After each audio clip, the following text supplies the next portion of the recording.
Hey folks, welcome to day one of Indie Island. We've got a bit of a crowd already in chat. Why doesn't everybody say hello and what you're doing here? Hi. I'm here because you asked me to. You meant us. Hi, my name's Charles. I'm the person who made that one game about shapes. My name's Ben. I made the other game about shapes. I'm Peter. I made a game about cubes. That's a shape? Yeah, it's a shape. That's right. It's a shape. I'm Ellen. I made levels with explosions. Okay, there we go. Yeah, you made things that destroy shapes. Yes. So we're gonna get started. The schedule says first game up is Color Jumper, which Ben, that's your game. So we'll talk to you about it. And Charles, you have volunteered to put yourself up on offer to see how well you do in the game. Yes, I am. And it's been a while since you played, you say?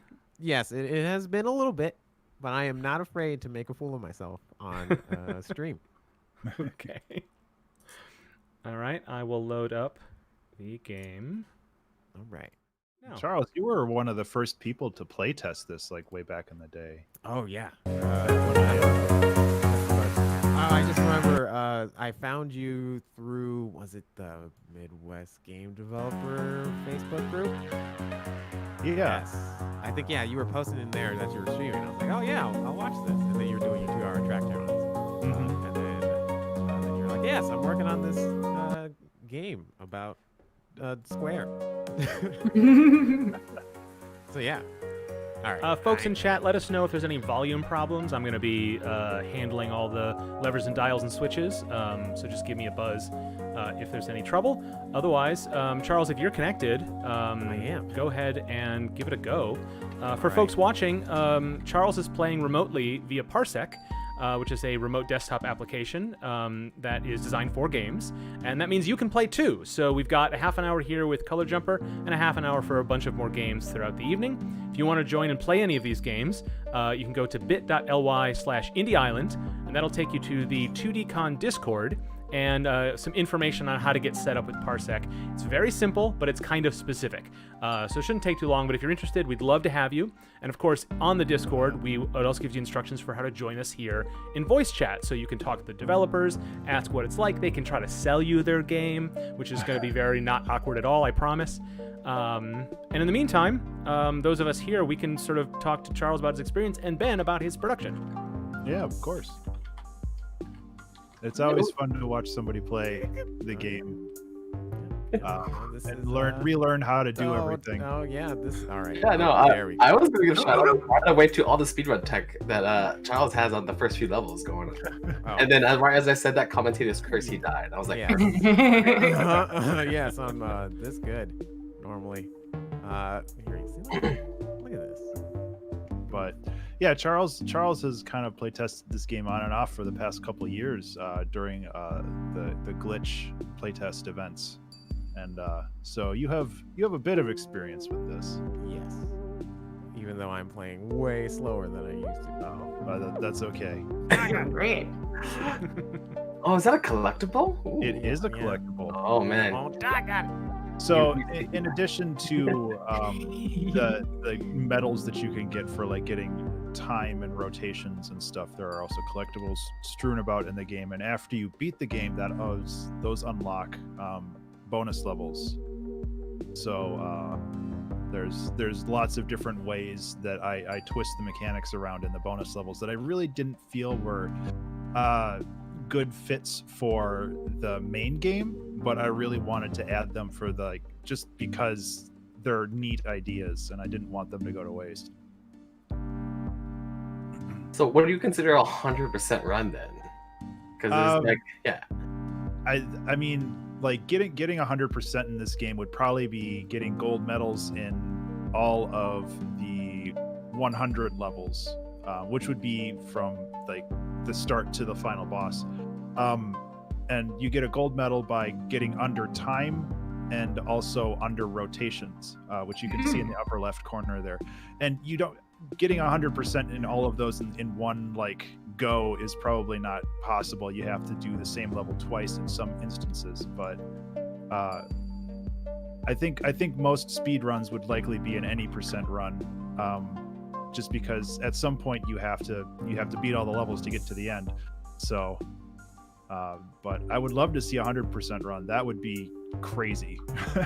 Yeah, I'm just looking at it and I was like, is it feasible to do a speedrun / do a 100% speedrun? Because those are different categories. I'm just saying. It is. I actually have a dedicated speedrun mode in this game, which instead of tracking your time per level, it tracks your time for your entire run. So it allows you to essentially have an internal timer right in the game itself. So you don't have to worry about like splits or anything like that, like tracking those outside the game. Right. I'm almost interested also in like the ILs, like the individual levels. Yeah. Yeah. Is there like I haven't checked it out on the Switch yet. Is there like a level select and stuff like that? There is. Yeah. Cool. There's the level select in the main menu, which allows you to choose any level. I don't know if I can't remember if it shows your best time. I think it does. It's been a while since I've messed with the menu. But yeah, it shows, I believe it shows your best time, and it actually allows a couple speedrun friendly options when it comes to like ghost mode, so you can actually get a recording of your prior or your best prior run, so you can find better tech for your lines and getting moving on that front.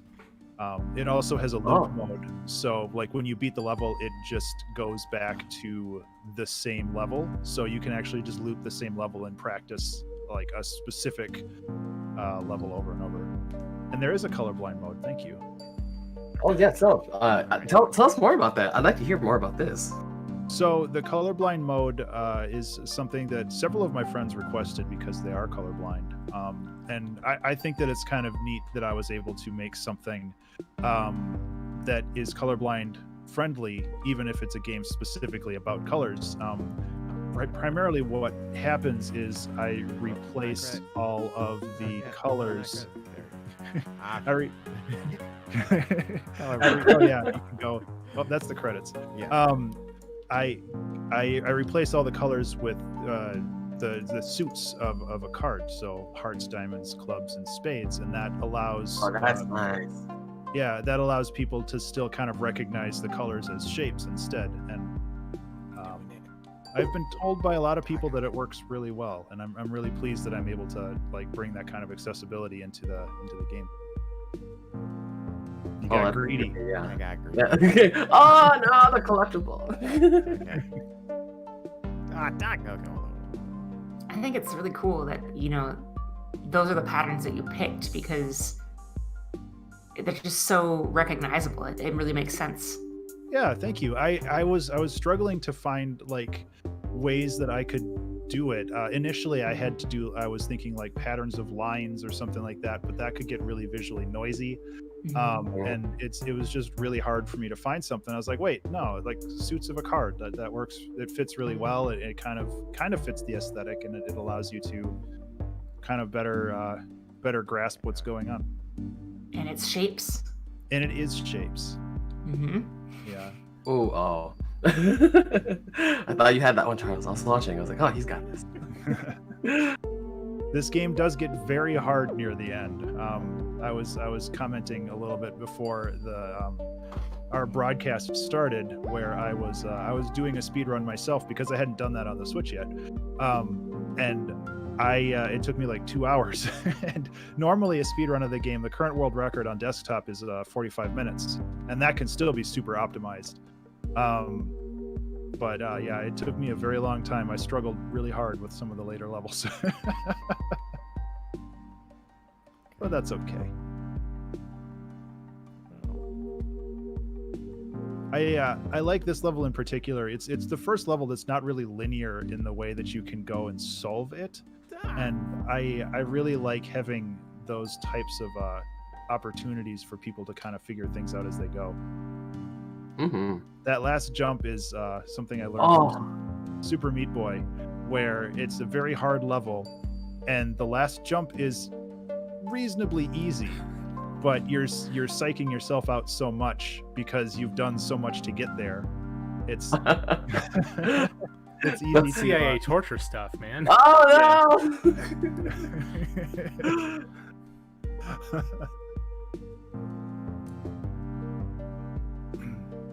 Remain calm, you got it. Okay.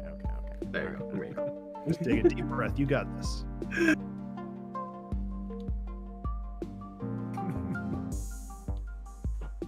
Okay, maybe.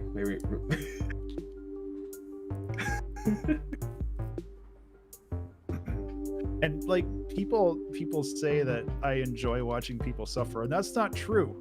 I just like watching people play my game. Their suffering is like a byproduct of that. Yeah, just because they're suffering the whole time and you're enjoying it doesn't necessarily mean that that's exactly what's causing it. Yeah.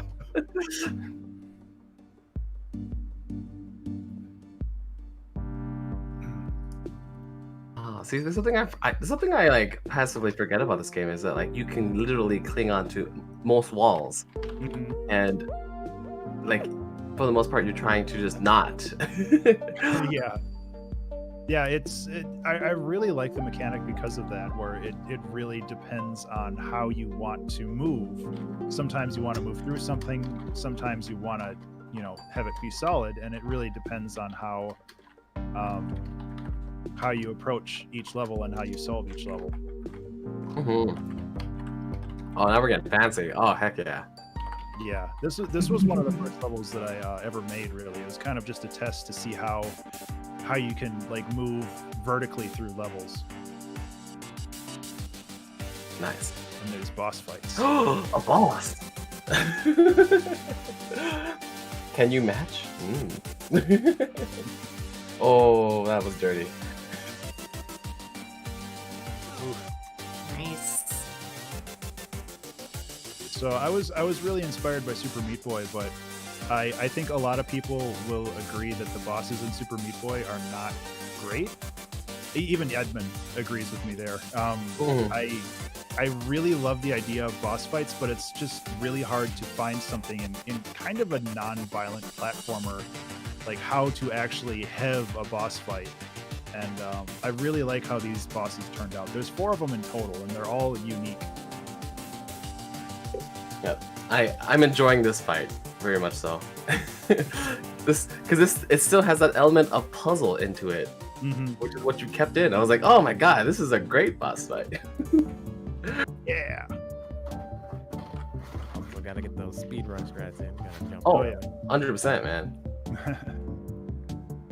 I do see that I have a Parsec friend request, so there's someone new looking to join in. Unfortunately, I have to. I was just a little slow in the uptake because every time I do anything with this machine, I have to stop Charles's progress. But I have a way around it that I forgot I set up, so forgive me for the delay on this. I'll get that set up pretty shortly.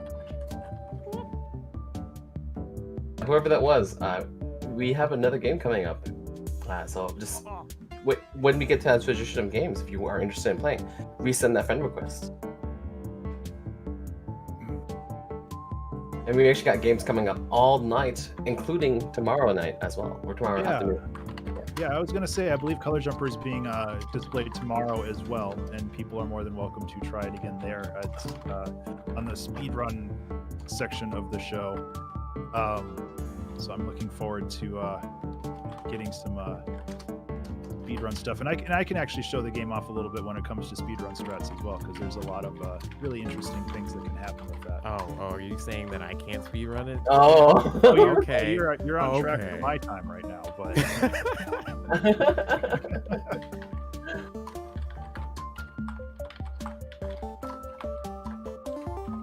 gotta have that short hop, man. Super important. Yep. No.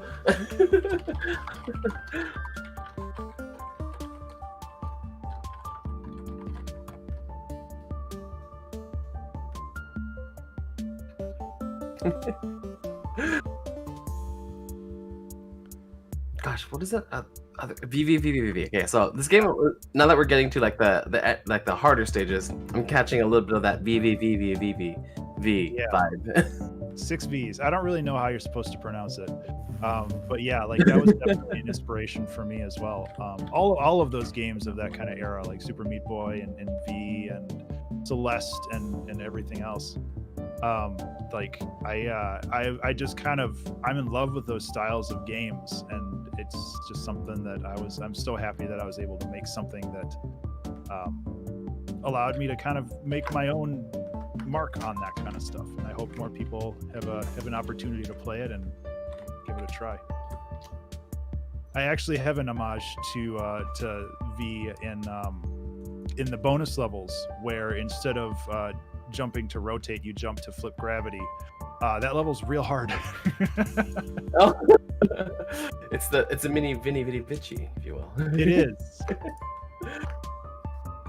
But you also have to worry about which way your character is rotated and how you want to, make it through the level. And yes, there are auto-scrollers, but not many. I kind of regret adding auto-scrollers because I know it's the bane of speedrunners, but I also had to because it wouldn't be a speedrun game without an auto-scroller. Oh yeah, no. This is a cool auto-scroller though, because it implements a different kind of challenge. It's not just like an auto-scroller for the sake of just like, we want to slow down the pacing of the game. Mm-hmm. Yeah, no. So we're closing in on 6:30 now, but we did start a couple minutes late, so we'll just we'll kind of play a little bit loose. I did get that Parsec friend request from Shauna, who is the organizer of 2DCon. Shauna, if you'd like to join us, you now have the Indie Island player role in Discord, so you can join us in the voice chat, and we can get you on if you want to play the Color Jumper. Until then, we can just watch Charles die some more. Yeah. He'll get it. Oh, there we go. I believe it too. Oh, yeah. Yeah. I believe it too. This level has a really nasty trap at the end where you get stuck against that block. The timing looks tough. I think you gotta bounce off the forward wall to get some height. Yep. Yeah, it's exactly what it is. It's a logic trap, not like a skill trap. Mm. Because otherwise you won't have the vertical necessary to make it above that last wall. You have to bounce off the right wall and then the left wall to get up to the top. Yep. Yeah. You gotta do it Once you early. get to that last piece, you gotta run forward. Although I suppose, you could actually just lead on the forward wall the whole time. Mm-hmm. It's just not intuitive to do that. No, it's absolutely not intuitive. I never thought of it that way, but yes, you absolutely could. No, it looks like Charles wants to play this game by his own rules, his own way. No, yeah, He's gonna beat it his way and show all of us. Yeah. Oh, okay, well, I have to get better at this.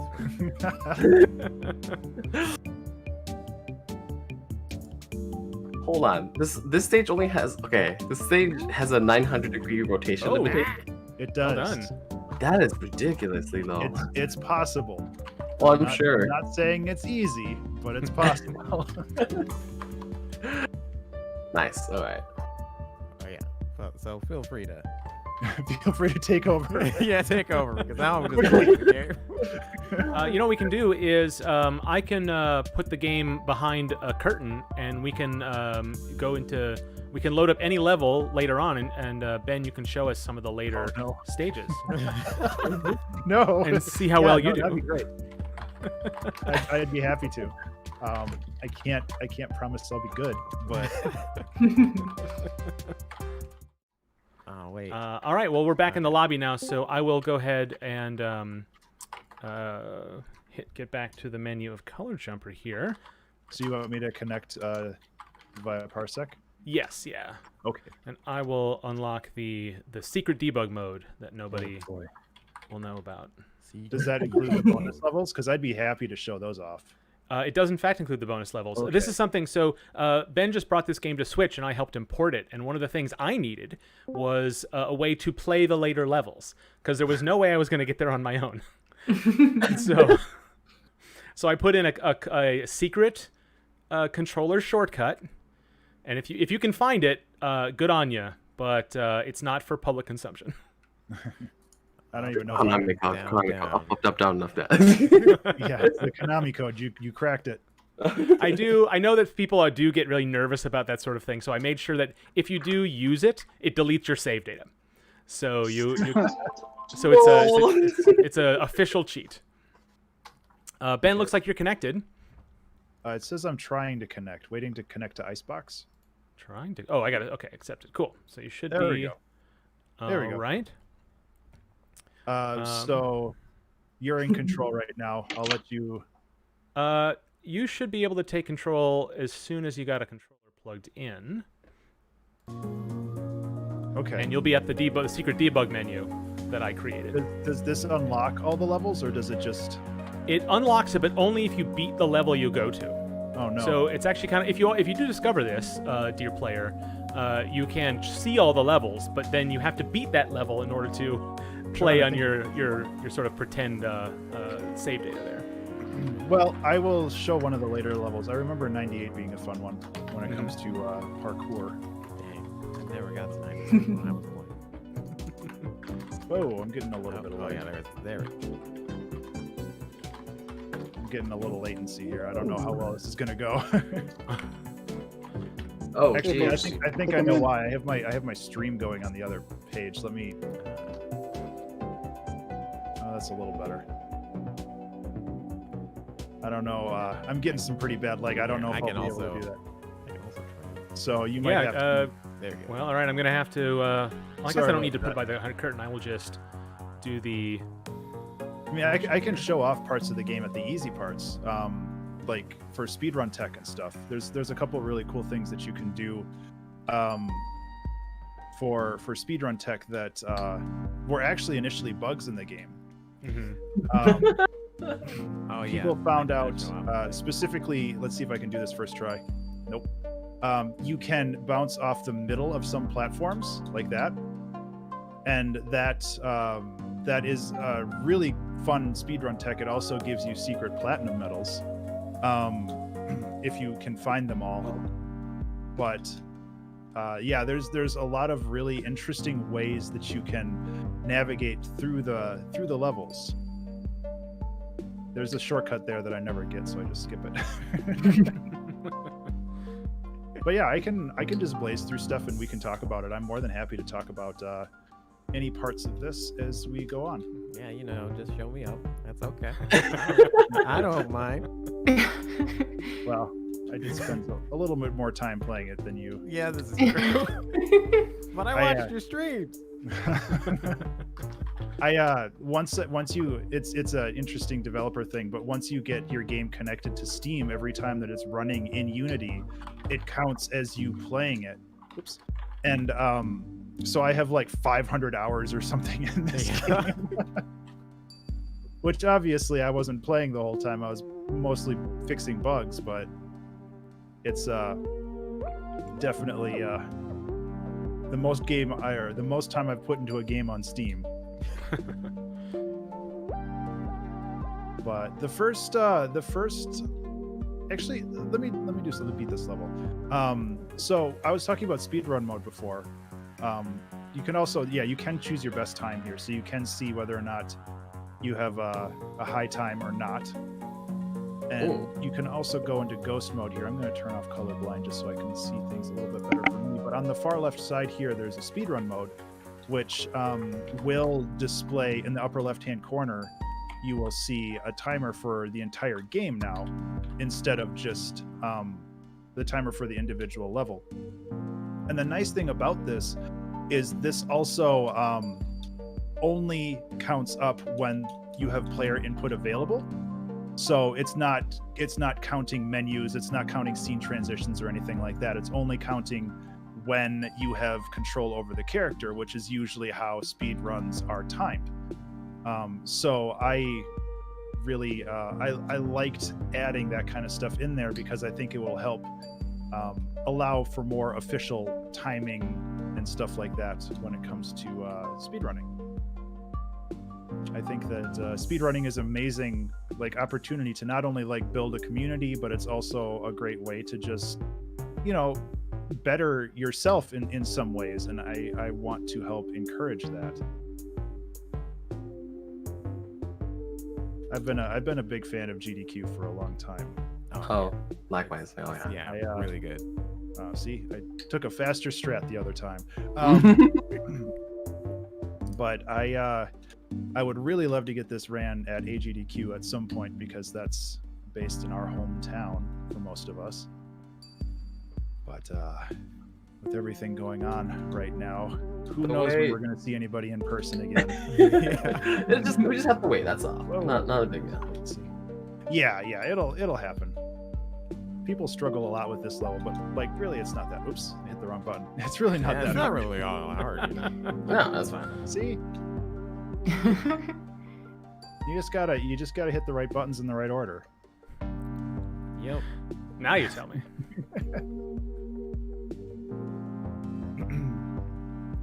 Well, this is last call for Color Jumper. Yeah, At if anybody's willing 6:40, or we'll move wanting to over. jump, they're more than welcome to. Otherwise, I'll just finish up the first world here, which would be like a minute, and we can move on to, I think, Widget Satchel is next. Yeah.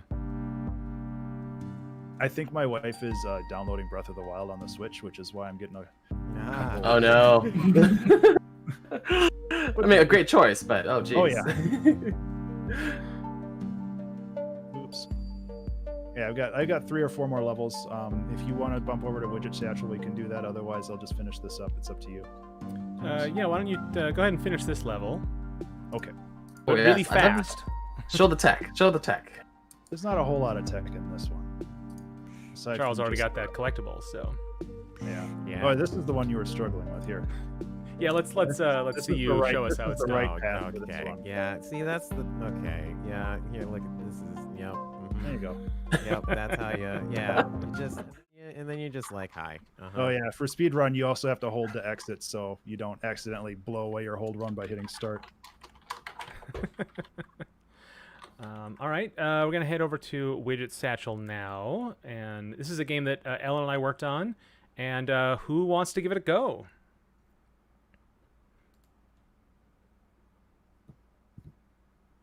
It's a ferret. There's a ferret in it. It is a ferret.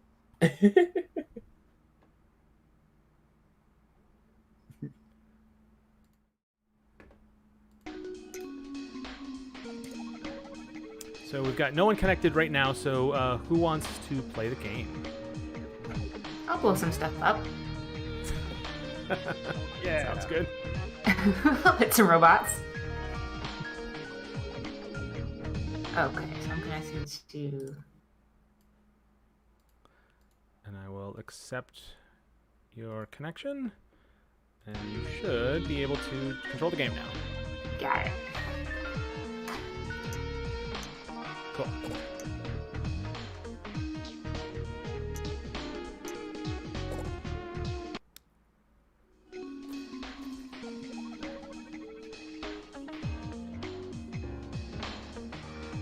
So I know a little less about Widget Satchel, but this is something you've been working on for a couple of years, right?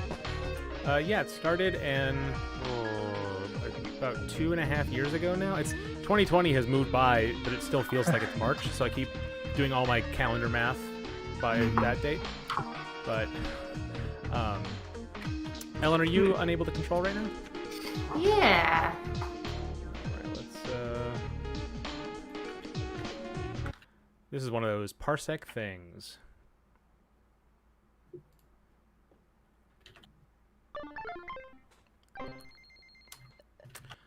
Just for safety, go ahead and start at that game C, just in case there's something wrong with that save file. It was weird because I could use my controller at first and then. Yeah.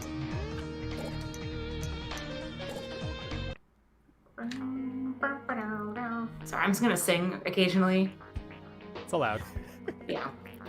Yeah, so this game started in December of 2017. And then it was released the last week of November 2019. So it was just about 2 calendar years exactly. Started out as a game jam project over a weekend. We had sort of the basic mechanic and sort of the it was going to be a cute ferret tumbling around. That's what we had. And we're like, oh, let's work on it for a couple more months. And like all things, it runs away from you. But it was a great project for me personally because I got to, it's one of those things where you work on a lot of like smaller games and then you really got to take the time to polish and add everything you need. Like all the things that are not fun to make, all games need them. And so There's a point where the game itself took maybe a year and a half or less, probably less, to actually make. And then after that, it was the sort of like getting it into a releasable state, which is one of those things you don't learn until you do it.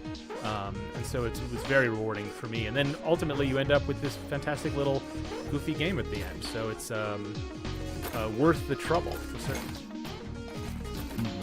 Yeah, absolutely.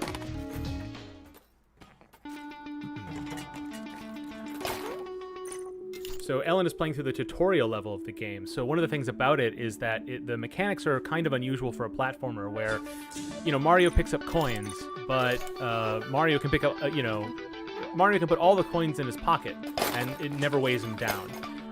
But in this game, the more widgets you collect, the heavier your satchel gets. And it actually means that you can't jump quite as high. So as Ellen goes and grabs that 10-volt battery, her satchel is now laden, which means she can't jump back where she came from. She just has to move forward. So that's a way of sort of tutorializing. We sort of really railroad the player into making a very specific linear path here, but without giving them the feeling that we're boxing them in. Oh man, 3,000 mischief already, yes! And you see that little, because we force you to run into some junk there, you see that occasionally you'll get mischief points, which is the longer you play, you start to get an idea for what those are. And then there's that 50 piece that Ellen couldn't reach. There's no way to get it. I don't even think it has a hitbox. And the idea is to sort of teach you that the game has paths you can't take if you make certain choices. And you're free to take that knowledge or ignore it. But it's there for you to discover without us having to tell you explicitly. And Ellen just unlocked the first secret in the game, which is that trinket. They look like widgets, but they're not. Which if you had run over to the other side, you wouldn't be able to jump back because you're too heavy. So the only way to open that little panel or open that section is to go on the left side once you get that. So the game has lots of little secrets like that where the obvious path is not quite the right path, but then once you find the right path, it becomes obvious. And you can also hear the music is getting heavier and heavier as Sprocket's satchel gets heavier and heavier. And that's a feature throughout the whole game. All the music, actually, except for the one in this tutorial, but all the other music was done by Sarah, who was part of the original Game Jam. And she composed music that had different instrumentation and different sort of rhythmic qualities as you got heavier in a way that is sort of like subtle but really changes the way the game feels. It's one of the cool features of the game that like takes a while to notice, but it really, really contributes to a lot of the atmosphere in it. And here you're introduced to the idea that Sprocket doesn't know how to operate heavy machinery, but that's not going to stop them. Sprocket's first explosion. Aww. Yeah.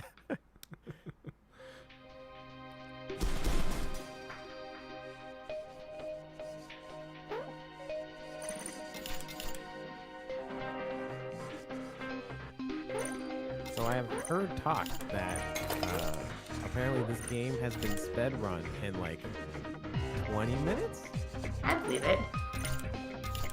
That's impressive if that's it. Are you talking about your brother who's made that attempt? Yes, I'm talking about my brother who had attempted to speedrun this game, and yeah, he was able to go through and just skip everything, try and not get anything. Yeah, there's you can blaze through it for certain. I will say though that as a rare moment, you've given your brother too much credit. I think 20 minutes is a little bit faster than is possible, but I'm happy to be proven wrong.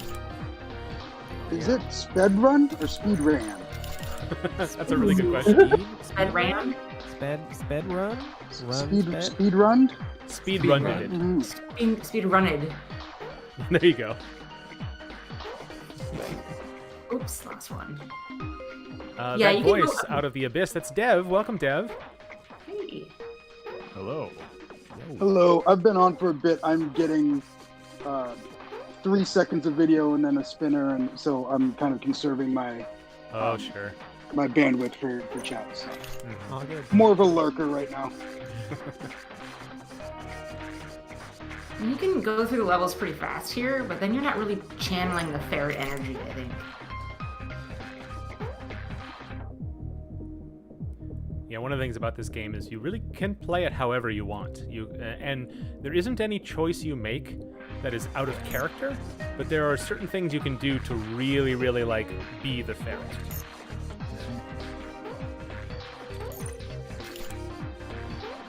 Like collect socks. Yes. There are 30 pairs of collectible socks in this game. Many of them are at the end of incredibly challenging sections that are essentially optional. So it's like a Metroidvania, but nothing blocks your path, so you can just tear through the whole thing quickly. And if you are trying to, go for a speed run, even faster. But if you try to get every little piece of it, it can take you many, many hours. Is that the first time you got hit, Ellen? No, second. I really wish I had my wrench. Yeah. Bop 'em.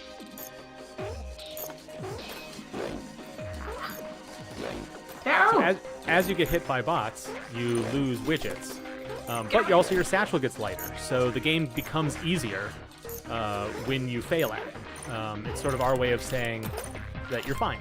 Like, and the better you do, the more of a challenge it is. So it's one of those games where you can, you and your little sibling can play along, and you can each make an equal amount of progress, even though one of you is going for a greater challenge. And that's something I thought was really important because I played a lot of like NES, like Nintendo hard games when I was a kid, and I beat like maybe a third of them tops. And so there's lots of games I just don't remember that much about because all I know is the first 2 levels. And going back to an adult, I'm like, oh, I really missed out on a lot of nostalgia for some of these games because I just couldn't get to those parts. And so I want to make sure that this is a game that anyone can beat, but isn't it's not too easy, and that's not the reason why anyone can beat it. Ellen, you're going back to collect all your stolen widgets. Yes. Yes. I need them. I mean, I don't need them. I really want them. Yeah. That's the whole Sprocket ethos, is that you have everything you need in life in your playpen up in the command center, provided to you by your loving handler, Commander Key, but you want stuff. Right. It's good to strive for things. Yeah.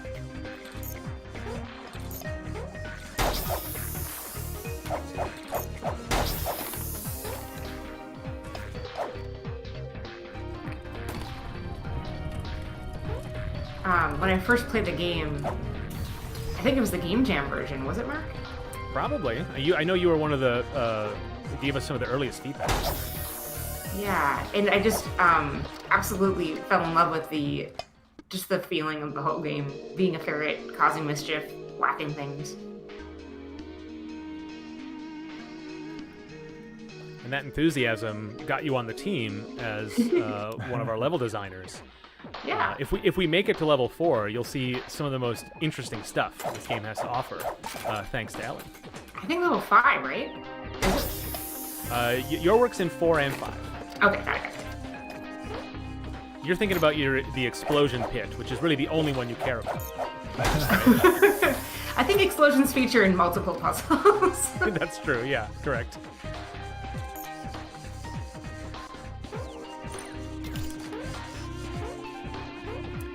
So now that, level 1 gives you a taste of sort of essentially all the mechanics of the game, but level 2 starts to introduce you to a lot more of the different bots and how they interact with Sprocket and the doohickeys that you create. So the game starts to get a little more complicated kind of as you go, and you can sort of take it in at your own pace, like everything in this game. So we have a couple more explicit puzzle sections, including this one coming up. That sort of lets you know that, hey, this game has that too. But at the same time, you're free to skip it if you're not up for it right now. And Ellen's encountering one of the Expeditiopedia entries. One of my favorite things about doing the game was just writing all the lore and putting them as reward for little secret out of the way areas. There's tons of this stuff, and I spent probably way too much time on it. I wanted the World of Widget Satchel to be like a legitimate science fiction universe, even though it is utter nonsense.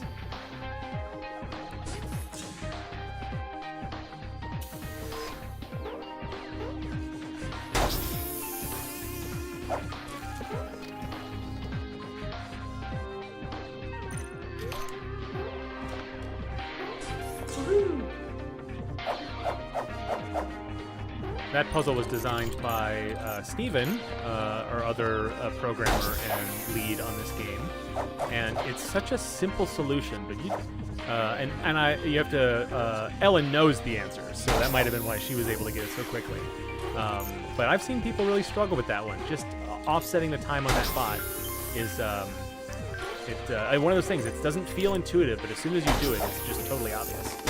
And I'm really proud that we have a lot of puzzles like that in this game, where you can sort of feel kind of like a dummy and then just feel like a total genius. That's what puzzle games are good for. Yeah.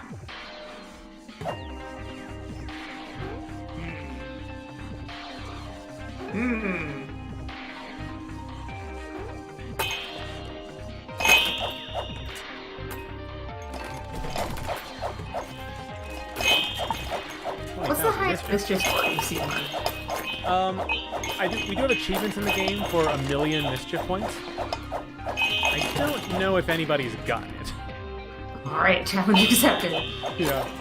If you go into the start menu, you can see your current mischief score. We don't want to leave it on screen all the time because it can be a little distracting, and it is a secondary mechanic. Yeah, there you go, right in the lower left there. And you don't really even know. The game doesn't tell you what it is, but every time you do something silly, you get a random amount of more points. And so it starts to become kind of addictive. It's like, how high can I get that? And there is technically no limit to how much mischief you can get in this game, but if you hit an item or knock it around, you get a certain amount of mischief points, but you can't stand in one corner and hit the same thing over and over again. If you knock out a bot 20 times, you get some mischief for that, but if you do it 20 more times, that's enough, because that's just being a jerk.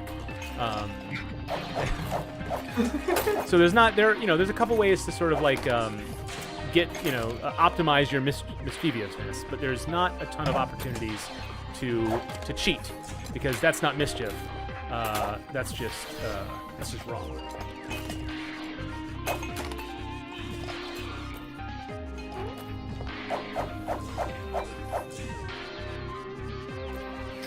Oh, this one. To remember all the.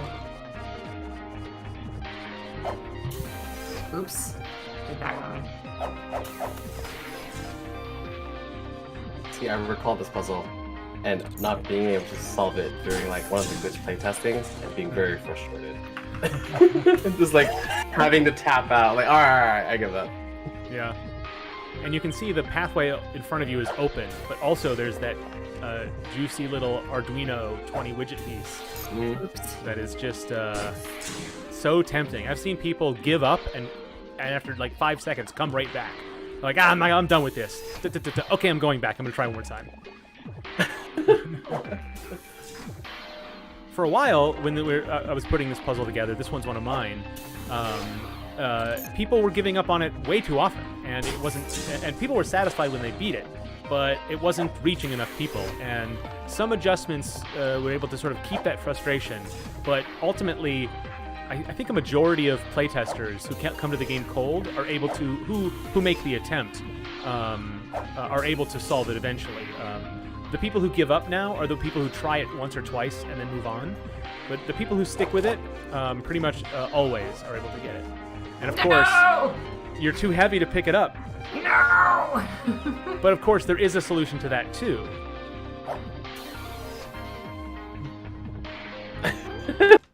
That's great.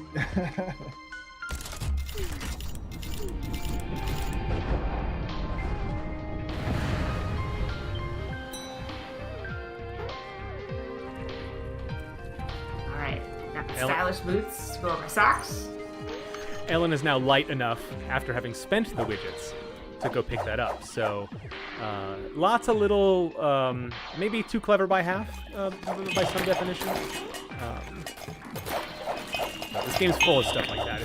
It's designed for replayability. Oh, still. Okay.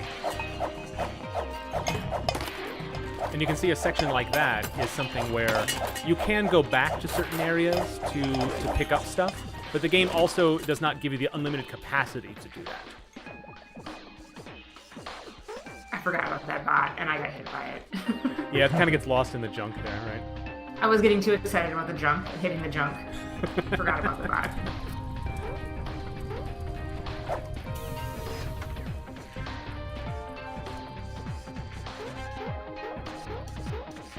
I hope I can do this. There's a little bit of latency with Parsec that might make the Oh yeah. jump really tough, but that's okay.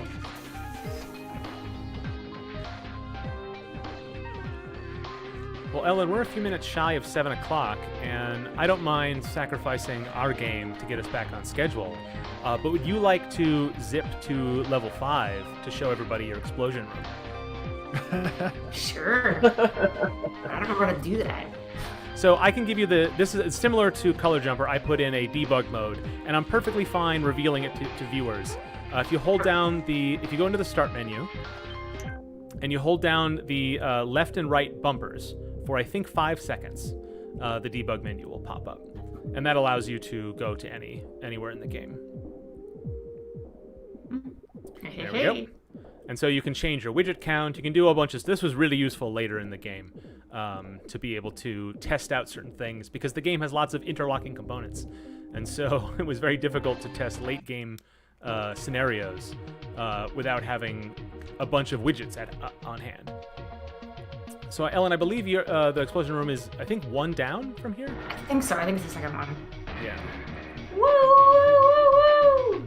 So in Widget Satchel, each level has like a theme that sort of leverages the type of mechanics that are there. Level 5 is the sort of climax of the game, and it represents entirely optional sections. Yeah, Ellen, I think it is the next section, actually. I think it's the next one. This is the launch section. Yeah, that's the sprocket hop one. Yeah, here we go. I think. Yep, this is it.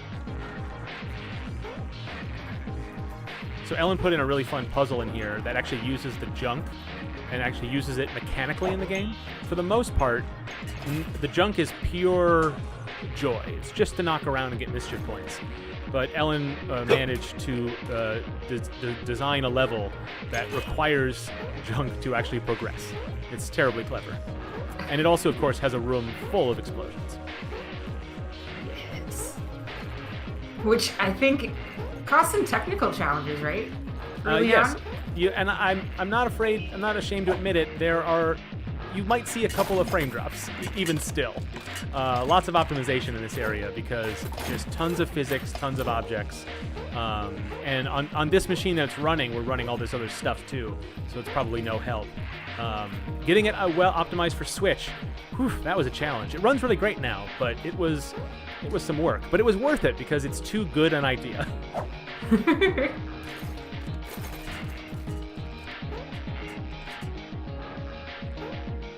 And see, once you enter one of these rooms in level 5, the game is much more explicitly challenging, but the entire area is completely bypassable. And that's something that, like, once you get towards the end of the game, it sort of just measures your investment. If you're going for a speed run or you're going for casual play, you can take a look, say nah, and just move on to the end. And there's a huge sort of reward at the end of this level as you play through. But if you've really been like digging the mechanics and really getting into some of the secrets, the level 5 features a bunch of basically playrooms for you to sort of enjoy and sort of take everything you've learned.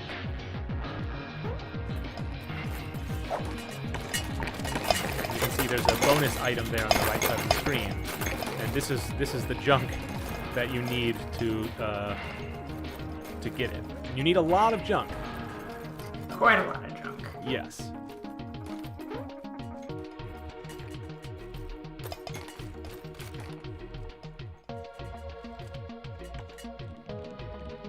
So Peter, next up is Alley Oop, is that correct? That is correct. We have Alley Oop that's going to be here at 7, and then we have we Newt go. 1 on deck at 7:30. All right, Ellen. Whenever you're ready, blow those up.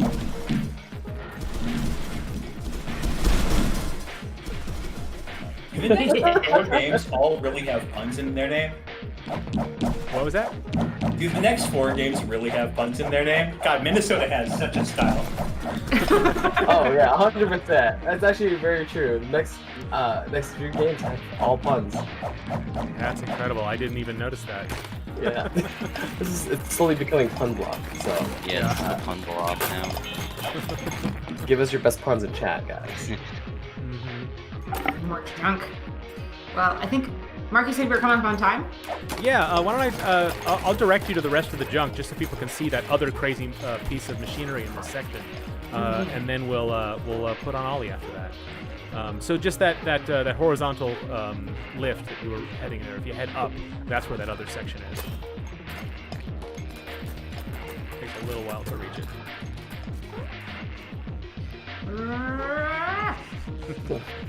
It left you.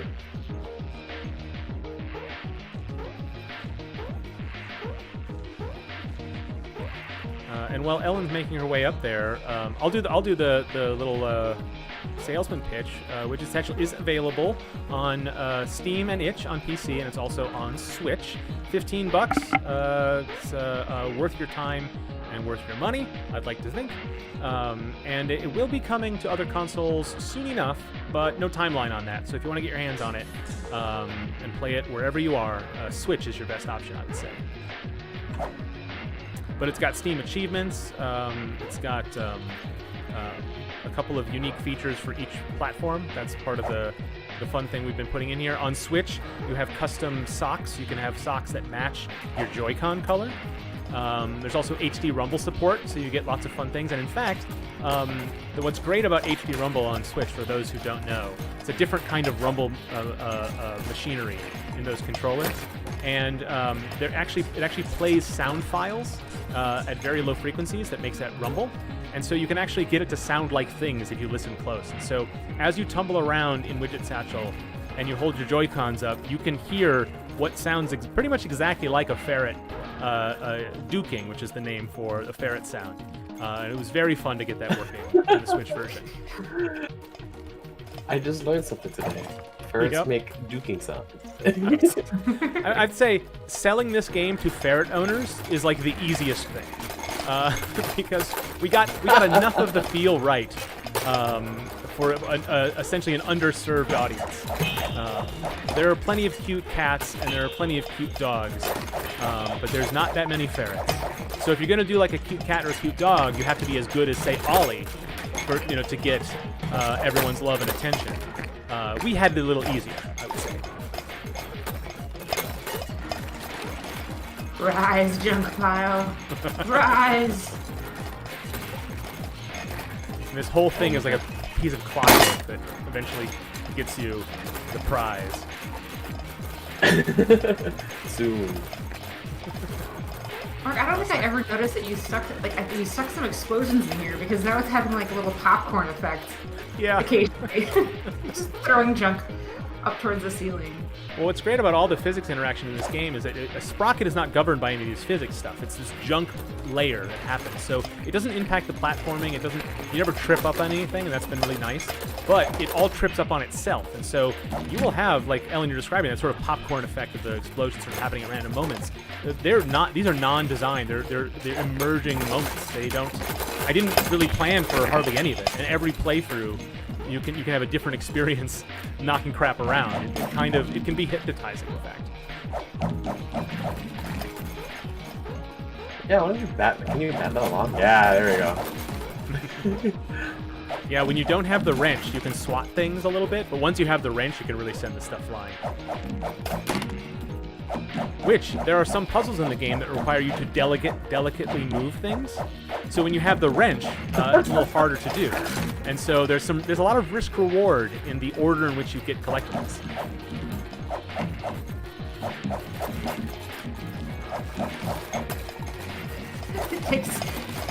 I really love that it takes so much work to get all the junk. Yeah. It's just for this one little box. Yep. Well, unfortunately, Ellen, I would say we are getting over time. Okay. So folks are just going to have to wonder what amazing prize is in that box. What's in the box? What's in the box? Ellen, thanks for running through it. Yeah. And Alex, we have you here, so you can talk up Alley-oop. And who wants to give it a try? It looks like we have Shauna in chat who's interested in joining us. Yeah. All right, Hey, Shauna, you can go ahead and send I'm here too. Hi. Shauna, go ahead and send a connection request. I know you're already set up with Parsec, and I can approve you.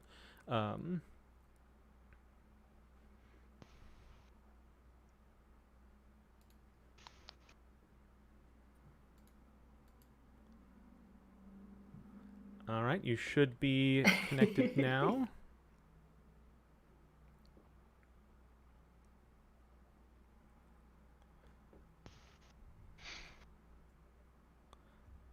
Just give me a moment to load everything up. And Sean, if you'd like, please join us in the Indie Island player booth voice chat. Oh, there you are. Just good. Fantastic. Hello.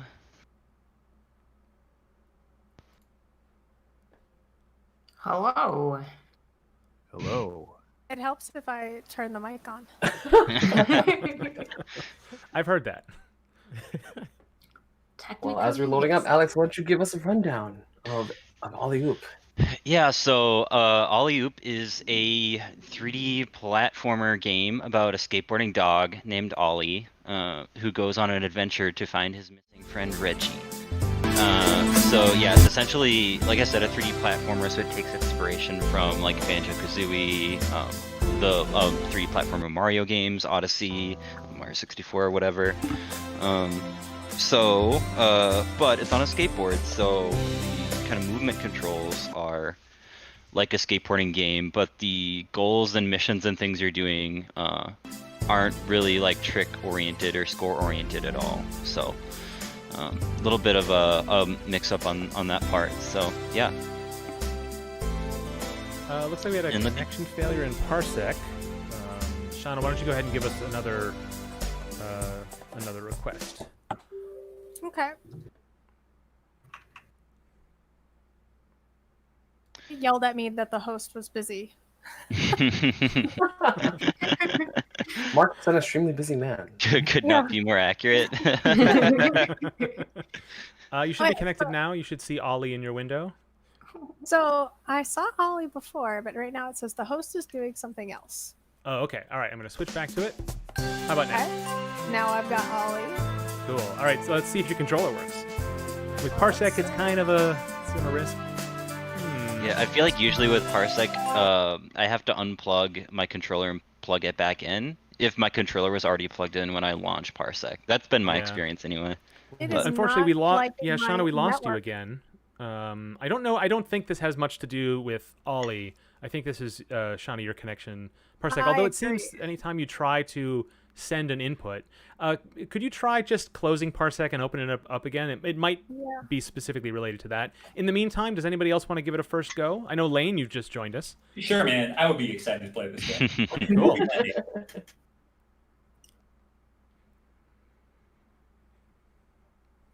And I will just wait. Whoever can connect quickest will get Ollie in front of them. How's that? I know that in my Q&A yesterday, someone asked me about the if my dog Ripley makes an appearance in this game, and so I kind of half lied. I know it's not the first thing, right? He's in this scene. You just can't see him from there. I redesigned the main menu a little bit, and so the camera's in a different position, but.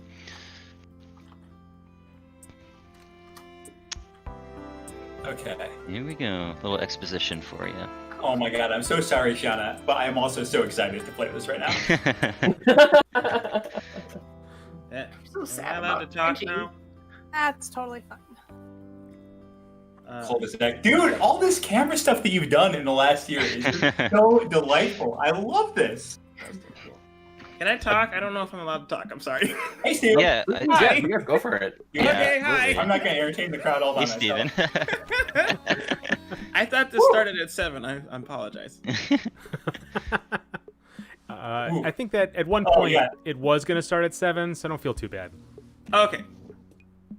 Uh-oh, I'm But, feeling it. plans Number one change rule quickly, is and- make the game look good. There we go. There we go.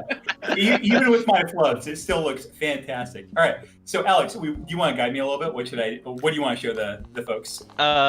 Yeah, I mean, so this is just kind of like Ollie's backyard, kind of the tutorial section. So this is actually one thing based on some playtesting I did leading up to this playtest that I'm probably going to redesign soon, because there is like a tutorial right now, but it's not the kind of tutorial where it like stops and explains things to you. Like right now in the top left, it's like, this is how you jump, and like you already went past the part about how to like push the board and everything.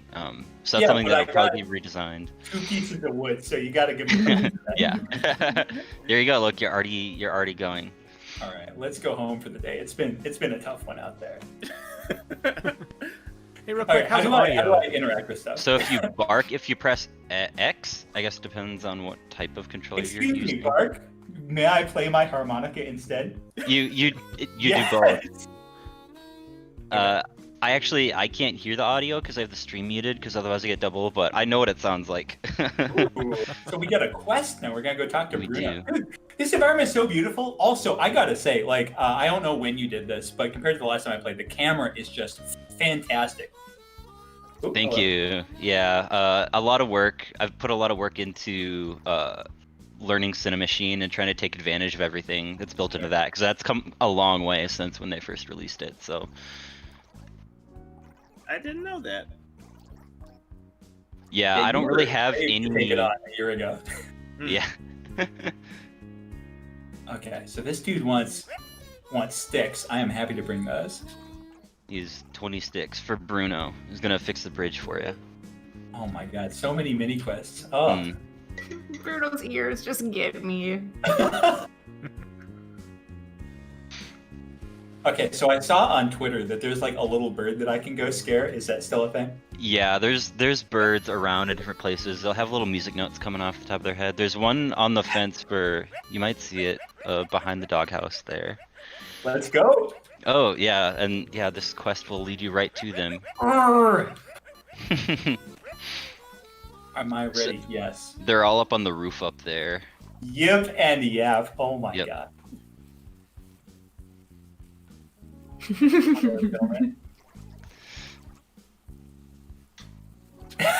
Look at all those pesky birds. So this isn't explained in the game, but this is actually like a branching quest. You can complete it 2 different ways. Ooh, can I side with the bird people? Yeah, you can be nice or you can be mean to the birds. Ooh. I'll leave it at that for now, and then I'll explain after you complete it or move on to something else. Sure. All right. I feel like there's got to be a way for me to like Tony Hawk my way onto the roof here. So. I'll go after that. Tony Bark. Oh, keeping the pun block alive up top. baby. Mm-hmm. Very nice. Can I go off the stone? Oh, okay, I can. And it looks like there's more cool stuff I can do. Can I just jump and yip? Am I making this way too complicated? All right, fountain. Let's go. Ooh. Yeah. Okay. All right. Let's just try the good old jump and yip. Does the human give me any tips? Hello? Oh, hi. They're still up there. Okay, thanks. Okay, Those birds are still up there causing a ruckus. I'm gonna look at chat and see if they have any sweet ideas for me here. So one tip is that you can pick up stuff with Y. So there's certain stuff that you can like, basically anything that's interactable. Oh, so smart. Oh, can I direct? Oh, what the heck is this? my stream's just like a 5 seconds behind, but you just pull a little rubber ball in the garbage. Okay. Oh, cute. Okay. No. Can I grab the garbage itself and use it as? Okay. No, apparently not. Okay.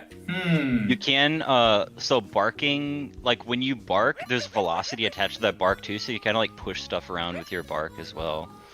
Okay. Ooh, So you I can feel totally like- just like terrorize that garbage can if you want.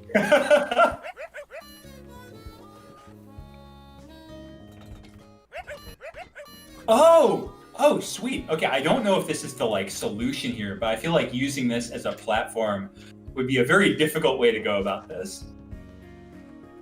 Oh, the garbage. Yeah, you're finding your own solution for sure. Here, oh, this is okay. This is a powerful bark. Okay. All right. Does chat have a ramp? Go off garbage can. All right. Thanks, Ellen. Go off garbage can. I'm gonna do my best interest. Oh, do big jump. Do a big jump. Okay. Sweet. So there is a ramp. Okay. All right.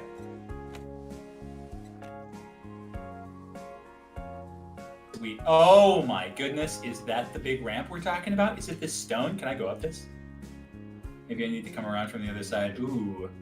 Oh, have I missed that this whole time? All right, let's try this out. Yeah. Yep. There you go. Yeah. I'm a couple seconds behind in the stream, but yeah, it looks like you found it. That is delightful. All right. Oh man. Look at that. Big jump. Hold on. I'm gonna refresh the Twitch stream and see if I can catch up a little bit. Yeah, I think that the problem is we're talking to each other on Discord, and Twitch is. What people should really do, is stream their video on Discord. Oh yeah, that's a good idea. This is some interesting platforming though. That's actually like super fun to get over that roof. Hello, sir. Can I be nice to you? Is there a bark nicely? A nice bark and a mean bark. Yeah. I was wondering if there was like some sort of like bird mayor or something that I could like. There we go. Oh yeah, you scared the poop out of them. Hello. Like all of it. Now I can get back to watching Meowperty. I don't know if I believe this is a human. Thanks, Dolly. Here's your treats. Oh, I got muffins. Those are pup cakes. Oh my god. All right, Steven, we are like so far in second place on pun night. Oh, okay. Got a couple of pup cakes. I am glad that you used the doghouse as that like mission board though. People don't usually even like acknowledge it, and so that's one like design thing I've been trying to solve. It's got the big yellow exclamation mark, man. No problem. Mm-hmm. This game does look really slick. Thank you. Yeah, all the props and environment art and stuff that Briley has done is really, really good. It's really come together, especially since 2DCon last year. It was mostly by placeholder assets, so it looks like vastly different from 12 months ago. Ooh.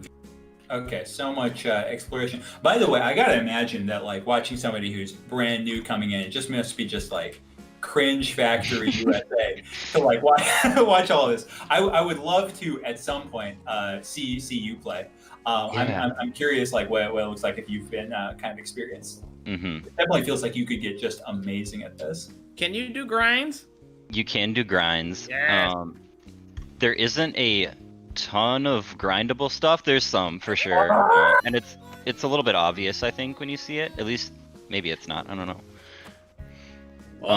But the grinding is like an in-progress thing. Like it's not super great yet. I've done a bunch of like revisions and iterations on it. But it's technically there. It's just a little bit goofy right now. Sure. I really wanted to try to do grinding in a way that matched the kind of goofy physicsy nature of how the rest of the game is. I didn't want to do like the like road that's already been tread of like the kind of balancing mini game style of grinding. Right. Yeah. It felt like it kind of clashed with the style of the rest of the game, so I like tried some different things, making physics-based grinding that was like really wiggly and thinking more about the way games like Sunset Overdrive have like a grinding kind of mechanic, but it's just like a traversal mechanic. It doesn't like tie to a score. The grind, right? Yeah, exactly. So yeah, I guess in that game the idea of it is mainly like you want to determine when you want to grind and not how to grind. Mm-hmm. In Sunset Overdrive anyway, so I imagine you could do something similar here. Yeah, that's essentially the approach I'm taking at this point. Nice. I think that makes a lot of sense. Look at all these pumpkins. Jet Set Radio. Yeah, Jet Set Radio. applause. Okay. Wait, is there a sign, or is there something I go back to collect this sweat? So Excuse there's like 10 seconds or something left in Okay. the mission. It's like a timed thing. Whoa. Yes. Yeah, yes. High score is for. Oh, I see. Ooh, you ever play Banjo-Kazooie? A couple times, yes, I'm familiar. Yeah. Yeah. Definitely feeling a little bit of that spirit here. I would totally humbly suggest that if you have a like higher level of challenge on that, like have that be the entry level challenge, but then have like a single harder challenge to go after, like just try getting like 44 or something. Or 45. Yeah, that's a good idea. It does keep track of your high score, so you can just pass, but you can also play it again and try to get like all the pumpkins. But there's kind of like a cap at that point. I could just make a harder version, or I could just like track time, so you can just see how fast you can destroy all of the pumpkins. Oh, did we get stuck in a menu here? Can you hit cancel? Oh no, we're good. We're good. Where I had to like hit start and then hit start again in order to back out. Yeah. But no problem. Soccer shootout. Okay, I feel like if there's anything we gotta show, It's good old football. Good old football. you take that back. Europeans. God. Oh, hello, sir. What's your name? Is this Bruno again? So actually, we don't have the Bruno model in the game yet. So actually, that is Pierre. Yeah, we don't have a Bruno model yet. That's Pierre. Oh, this is awesome. Bruno is just Pierre, but stretched out horizontally a little bit because he's supposed to be like a beefy, like English bulldog. Excuse me, can I turn, sir? Okay. Just getting you. Oh, I think Parsek's freaking out. Just a sec. There we go. You're not supposed to be able to move in this mission. It's just like a shootout. So you just park. Okay. This is correct. Sick. All right, Pierre. And my Twitch is buffering. Oh, it's fine.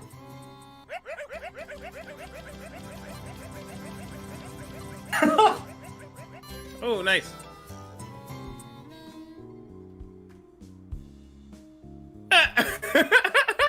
There you go. What?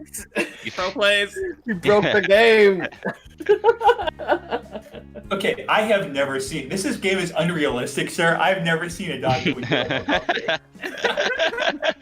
that. Ollie has some special talents. Wahoo! Wahoo, indeed. So energetic. What? There we go. Oh, I can play tetherball? Oh yeah. Okay. This is clearly the greatest game ever made. Excuse me, I can't see what direction the arrow is pointing. I missed something in my dialogue that actually clears that quest. Oh, so okay. it's still pointing towards the soccer one. Yeah, let's doghouse that out. You can also pause, and then on the debug tab, there's a clear mission button. Okay. We gotta either be way works. so close to some of these. These are the long collection ones, right? Okay, so I would have to like just really search around. I wonder if it would be fun to go down to the next little area over here. I wanted to see more of your biomes, you know? Oh, but I have to do the bridge repair. Ooh. Okay. That was not the sick ramp jump that we needed to get over there. Are there, Alex, you can be honest with us and 30 of our closest friends here, right? Like, is there a way to sequence break this and get to the other side? Yeah, you can clear that for sure. But okay, well, I noticed that you used the pronoun you. I don't think that that's true. Okay, it can be done. No. Oh, but yeah. Bumskis. What wide Pierre got in the way? Yeah. Wide indeed. God, that's what my friends called me in high school.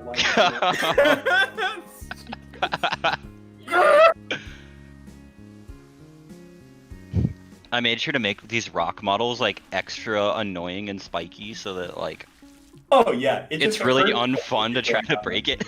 Oh yeah. Oh, but it's so tantalizingly close, you know. Okay, I want to try repairing the bridge, but I feel like that's a lot of these sticks. Oh, but here we're in the woods. Of course, there would be more sticks here.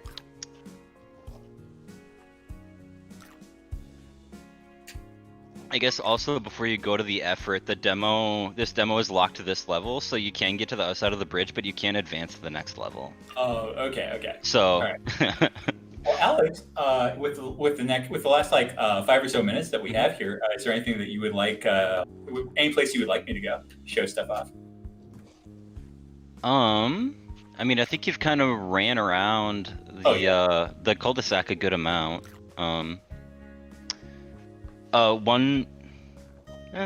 don't know. Yeah, just do what you want. One thing I can point out. This is what I want right now. Oh, wait. It's a ramp. Oh, okay, I know what you're trying to get me to do. So the fetch the paper mission is kind of a fun one. Okay. I mean, it's a very simple quest, but it's fun for me because there's a bunch of newspapers around in the level, and you could find any or all of them and fetch them and bring them to like the objective marker to the door. Oh, that's awesome. And each one, when you deliver it, you get a pupcake, and the human will also read you like a joke from the funny pages, and they're all like dog jokes. And so I have like a huge list. I have like hundreds of dog jokes like stored, and so there's like 5 or 6 newspapers in this level. But I have big plans for lots of puns. Lots of puns. You've been buying all kinds of popsicles to prepare for this. So many Laffy Taffies. Hello, sir. Ollie. Good to see you, pal. Okay, this isn't the dude that wants me to dogger him. This is not the person who wants me to get. Oh no, he's Bones. Okay, I want to grab. If this was the full game, nice touch. Okay. I need to do the missing papers thing. Though, coordinators, feel free to boot me off if we would need to transition to the next game. Yeah, we have just hit 7:30. And I'm getting a late-breaking build for Newt 1, our next game. So it's going to be a couple minutes for me to set that up. So we are going to have to head out to the lobby and just be interesting for a while. You think we can manage that, folks? Nope. That's real hard. I don't know. Yeah, we can try. I'm not the professional broadcaster among us, so I don't know. Yeah, Charles, take us home. All right. So listen up. No, we're not going to do that. I have a question for Alex. Our chat room is overflowing. It looks like the indicators on screen are struggling to keep up, which is good. I got some new friend requests here. Exciting. In Parsec, so I'm going to approve those. And then I will need to set up the new game. So go ahead and Alex, tell us a little bit more about Alley Oop, where you can keep track of it, where where you expect to see it when you release, that kind of stuff. And maybe we can hear a little bit about Newt 1 as I get it ready to go. Yeah, for sure. So we're looking at just like 2021 timeline right now. Obviously, the world kind of threw a wrench in everything, so we're just kind of trucking along on the game, trying to make progress where we can. So there's that. The website is skateboarding.dog, and that's kind of like the hub page. It has links to the Twitter account. You can wishlist it on Steam, so that widget is embedded there. You can add it to your wish list. And there's also links to all of our socials, all 3 of us who are working on the game. So it's me, and Briley is doing the concept art and 3D modeling, and Rob Frost, who is also a Minneapolis local, is doing the sound and music design. So you can follow all of us for more updates on the game from there.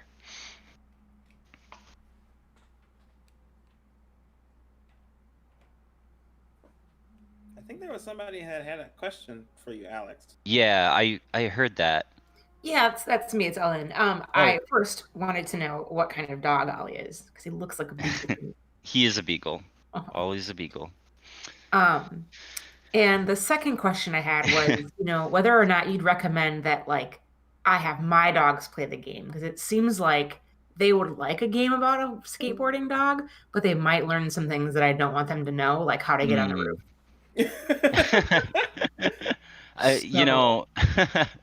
I do wonder. Wait, have your dogs been exposed to a skateboard, and how do they feel about that? Ooh, you know what? They haven't. Because my dog does not like skateboards, but I know that there are dogs who do enjoy, a good old push on the skateboard. So I guess that would be your first kind of litmus test. See how they feel about the skateboard. If they don't like it, you probably don't have to worry about them like going for a joyride and wreaking havoc. Okay, I'll give it a shot. I have a secondary question. Mm-hmm. Oh, I wanted to hear if you've ever shown this game to a dog and how they reacted to Ollie Oop. I don't think that I have shown this game explicitly to a dog. Really. No, I don't think that I have. I would love to see if a dog would react to a dog on a skateboard. Right? Yeah, because you see that like dogs barking at like other dogs or like squirrels on TV and stuff. Yeah.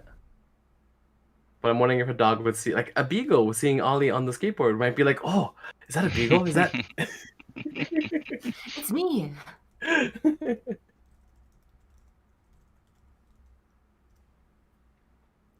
All right, folks. That awkward pause was a perfect cue for me. I believe I have the Newt 1 build ready to go. And we have both Dev and Ari in voice chat. Is that correct? Ari's here? So I heard. I see 2 users. Yes. Can you hear me, though? I can hear you, Dev. You're a little quiet. Ari is muted. Turn yourself up. Let's see if I can... It might be because I'm using my...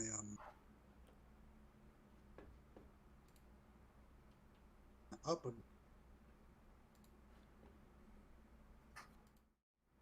We do see you there. Yeah, it works. But there are 2 users. We see Dark Chocolate, and I also see another one says Ari, Dev, and Ari. So I'm pretty sure that does mean both of you are here. There's only 2 of us. We might have an imposter among us. So my dog is sitting right behind me, and he was just watching me for half an hour. It was definitely his curiosity was being messed My last dog hated skateboards, and I skated a lot when I was younger. I don't now that I'm old and heavier and slower. And my new dog loves skateboards, so I'm sure he would love this game. But I'm not as resilient as I used to be. So skate.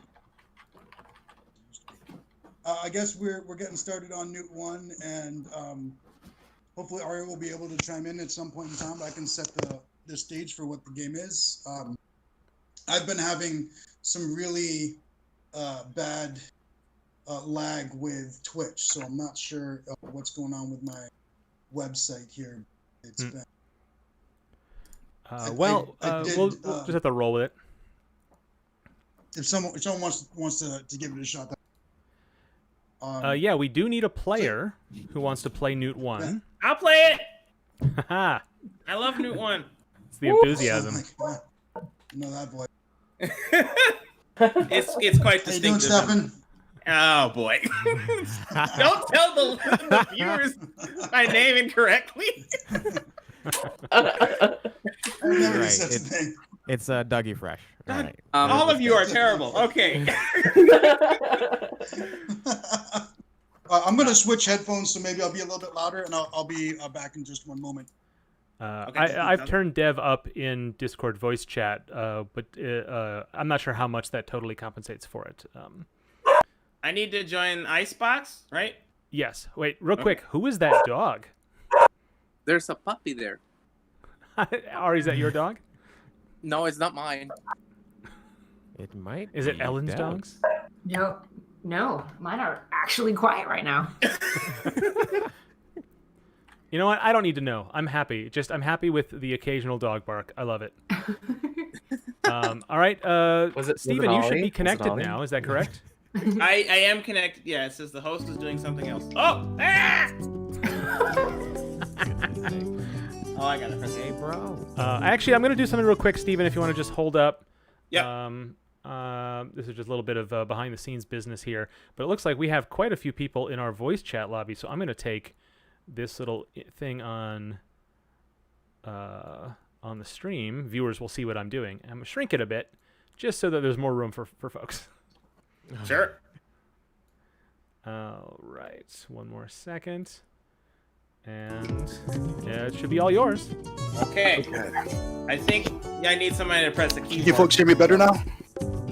Yeah. You sound nice and loud. Mark, I think I need you to press the key though. Let me just close the app. We'll start over. You're connected with your controller? I am, but it's asking you to press Q to press English. Ooh. Oh, I see. Yeah. Okay. Yeah.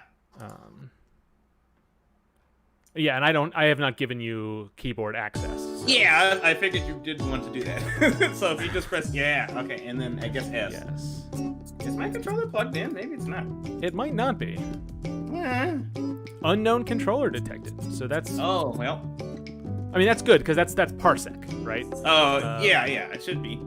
Then pass key pro controllers. No dice. Game's so cute. I love it. Xbox 360 controller, huh? I got that Xbox should be One supported. controller. Yeah. Yeah, Parsec will always treat all controllers as Xbox 360 controllers and pass that to the game. Okay. But that's the same as an Xbox One controller as far as Windows is concerned. Yeah. When it says unknown, so like, do you have to accept something on your end, Mark, or is it? I don't believe I do. I'll turn on my controller locally. That's connected directly to this machine. And see. And I am also not able to do a thing. I believe keyboard controls. Yep, keyboard seems to work. Yeah. Check options. Sure. Oh, no, never mind. Dev and Ari, is there any troubleshooting you'd like me to give a shot with?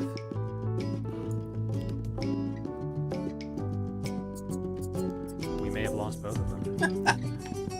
I think Dev might be able to help a little bit more with troubleshooting. What is going on? Discord.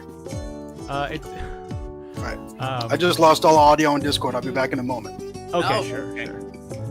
Well, let's give this another try, and then we can move on to the next game and sort of spend some time behind the scenes if there's a continuing problem. But let's give it another shot before we give up on it. Yeah. I want to play. Yeah, this is for viewers. This is one of those things that, like, with all these interlocking technologies, it's sort of par for the course. So, for viewers, this is one of those things that, like, with all these interlocking technologies, it's sort of par for the course. So. Also, somebody's playing their speaker into their microphone because I can hear myself. I got it.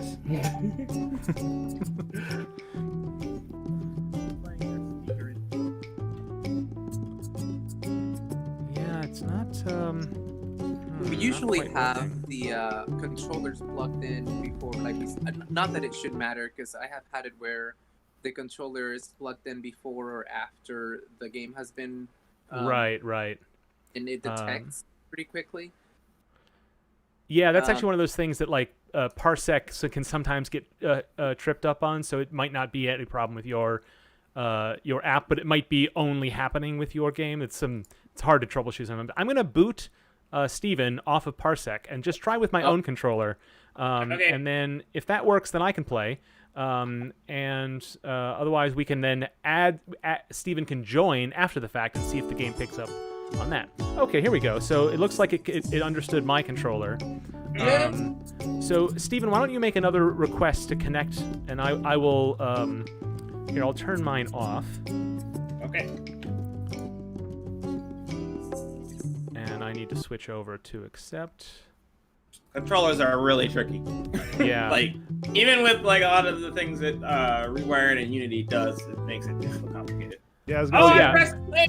Yes. Oh, good. Yeah. So viewers who aren't familiar with game development are like, oh man, it's a real problem. All of us game developers are like, this is going great because controllers are very hard. Yeah, even connecting your controller to your own computer in Unity is sometimes a problem. So yeah. Happy birthday, Newt. Erno, it's 6 a.m. Come on, open your gift. It's from the elders. Thank you, elders. I'll put them on. Awesome. I can't wait. Let's show the elders. Oh, we can't do that. Why not? I can't find them in the elders. With the elders missing, the great summer has engulfed our world. Oh no! I said, oh no, it's not part of the dialogue. No ad-libbing, no ad-libbing. It is part of the dialogue. I was wrong. The great summer is happening. Our home is losing its color and music. You've got to do something. I'm in an apartment. I can't scream too loud. Let's find the elders and wake up our world. Yeah, let's do it together.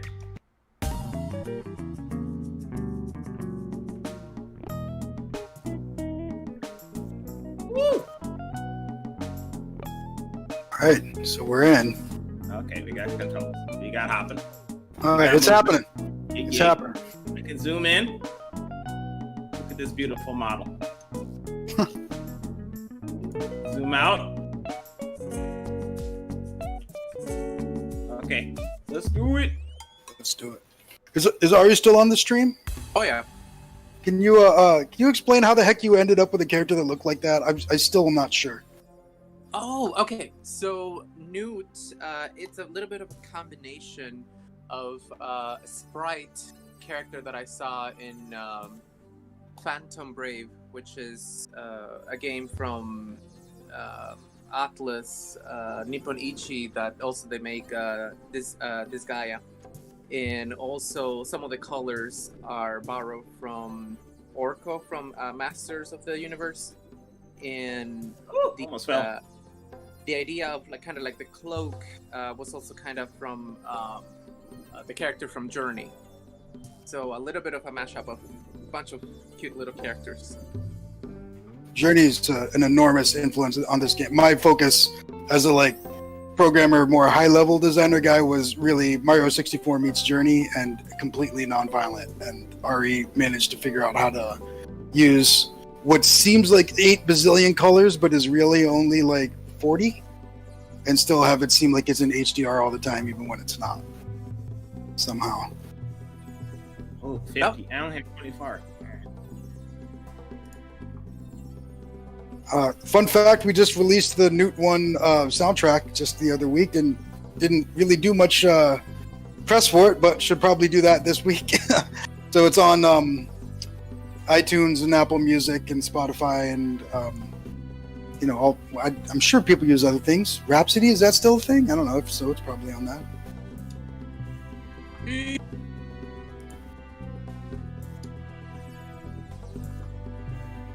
2DCon in particular was a very instrumental event event for the direction of the game. Like we made some tweaks, and in particular at the first 2DCon, or maybe it was the second 2DCon where we showed it, we did kind of just a spur of the moment kind of like a speedrun competition, and speedrunners seem to really like it. And this year we're going to be coming out with a speedrun edition that'll have a bunch of new levels and new music and stuff that was supposed to come out a little bit earlier, but 2020 hasn't exactly gone to plan for anyone, I don't think. So you can look forward to that sometime towards the end of the year. And if you play the game on Halloween or November 1st, or you want to tell them what they'll see? It's pretty cool. Right. We have just for during those the times of November and Halloween, Newt, you can actually unlock like a special Day of the Dead skin for Newt, so you can walk around the world with your Day of the Dead outfit, which is pretty awesome.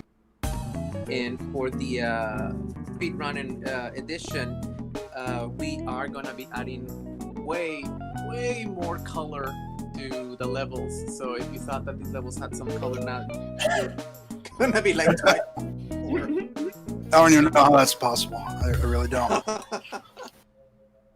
So this is the forest realm. It's kind of the tutorial realm, the first place that you work. It's that you work, you play, you run, you jump, all that stuff.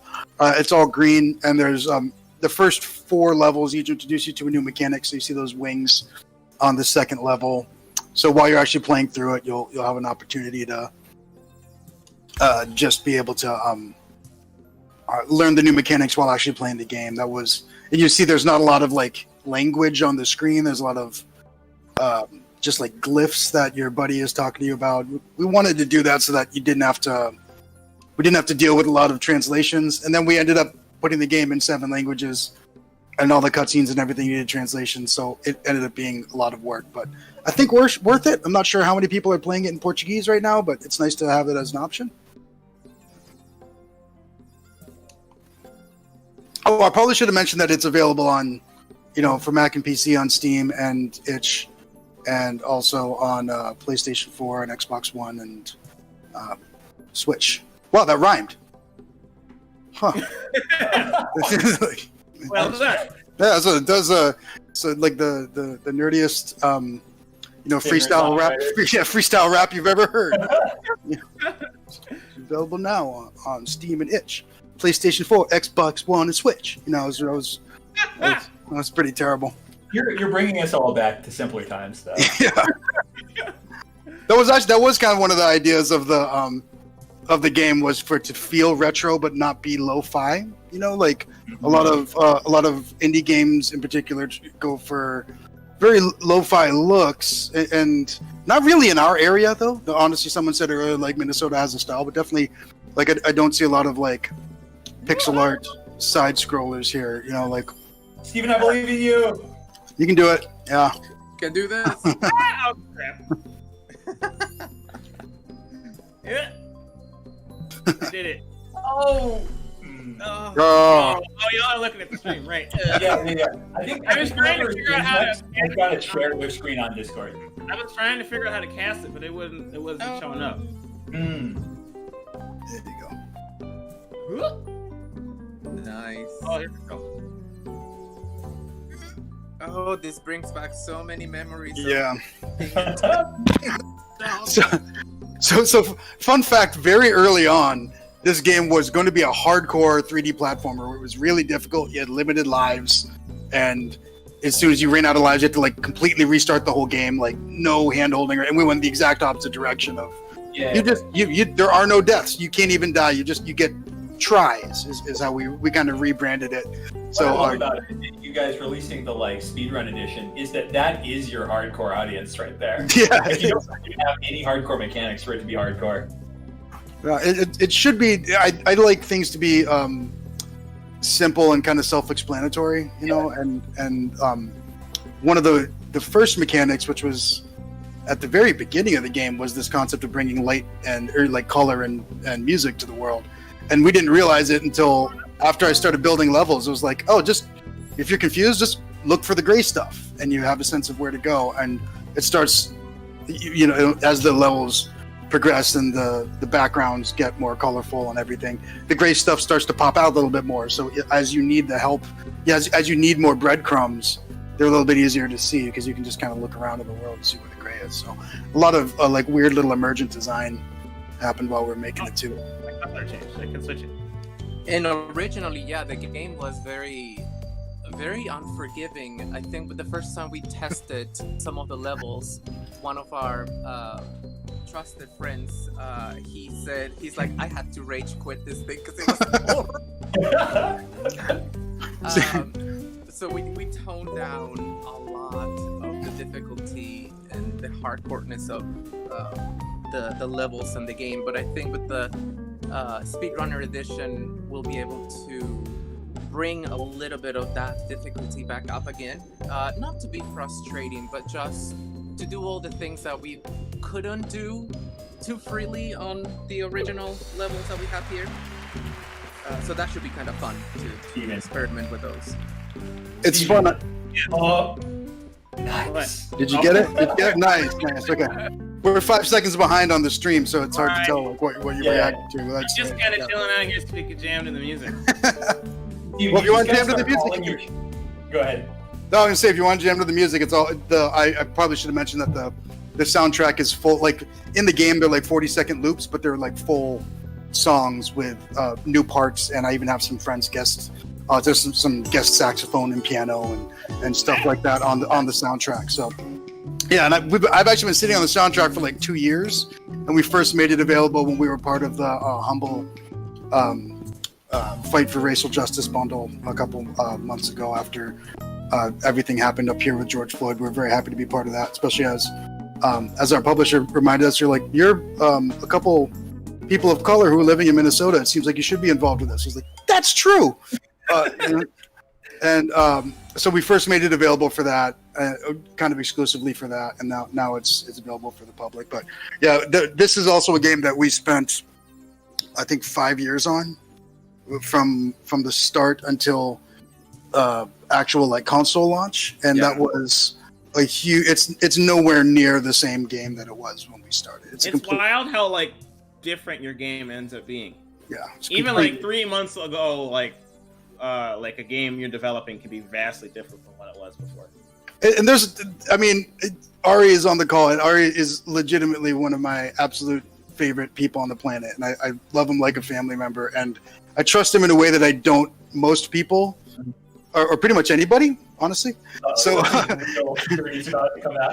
But you can tell, like, early on when I was like the only one doing the programming and design, it was really unforgiving, and it was hardcore, and it was mean, and then Ari's like, it's sweet, it's gonna be nice, like it's a completely different focus, and a lot of that came from just the interactions that we would have in general. He does a good job of calming me down, but also like he said, just putting it in front of folks. Actually, Tommy Sunders was the first to just look at us and go, "Why do you have lives?" I was like, "I don't know. I don't have a reason." I don't know. Because games have lives. Originally, instead of notes, we literally had the very first builds had coins, and it was like, "Why do we have coins?" And I was like, "I don't know." felt like we should put them in there. I don't know.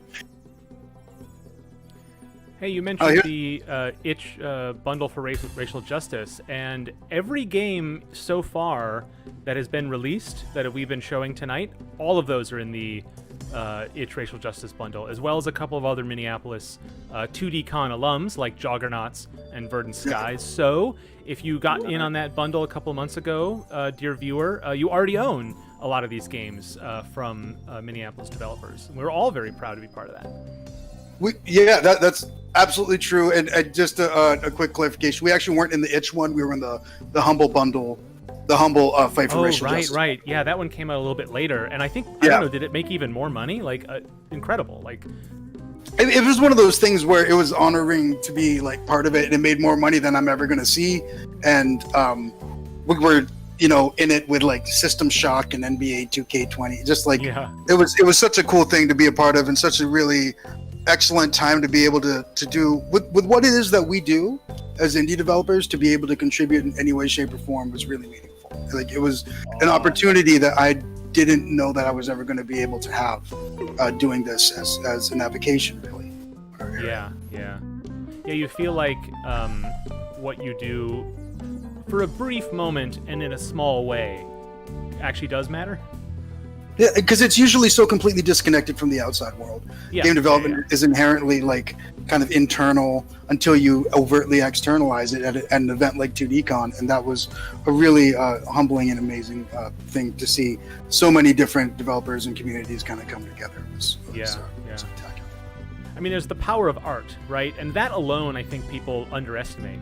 But sometimes there's some literal thing you can do with your work, and that feels, even though we're all artists and we believe in the power of art, sometimes we need something else to make it feel real, and this is one of those opportunities that doesn't come along for people who like us who make things like this. Yeah, absolutely. But I remember thinking the same thing when I saw the itch bundle come out, and which it came out while we were discussing things with Humble, and it was just like, look at how like our friends and our peers are all involved. Like, I was really proud. I've always been you folks who are in the game dev community here, I've moved around a bunch. This is my third time coming back to Minnesota. I'm kind of like, I've been described as Minnesota's crazy ex. I just kind of keep coming back. You can't get rid of me. But the game development community here is so focused on making interesting things and cool things and fun things and helping each other out.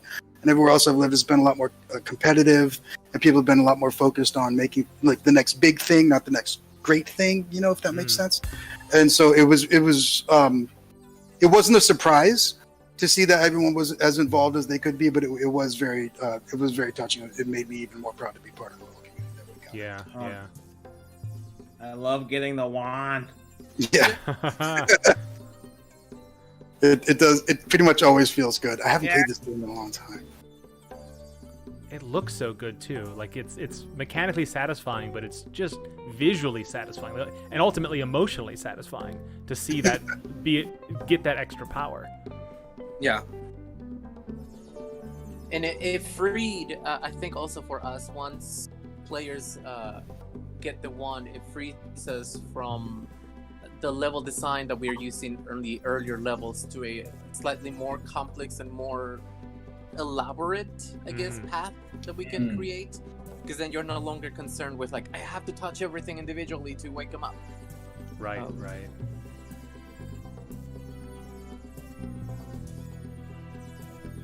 Steven, we are coming across 8 o'clock in just a few minutes. No! Don't tell me that! Isn't your game up next? Oh. Now I have to debate on whether or not I want to play Vengeance. No, we can switch. I'm kidding. Oh my god. Top tier marketing, Steven. Oh, I haven't played that. No. Well, we've been starting everything a couple minutes late, so no rush. We can go over a hair, Steven, if you must. No Okay, worries. speedrun mode. Got it. Dude, you gotta wake up all those owls, though. I know. I'm trying. Where are they at? Oh, what am I missing? All those owls, bro. All the owls. No, there's just the parrot on your. Yeah. Uh-oh. Wouldn't it be nice if there was some sort of power up or collectible that let you build a path? Ooh. If only. From that bush? What's that? Oh, never mind. Steven, you genius. I didn't design the level. I'm sorry. No. Well, I'm trying to give the ultimate compliment here, where the level design is so good that you're the genius, Steven. Ah! Oh, the most satisfying moment in the game. I love this. Oh. Yes.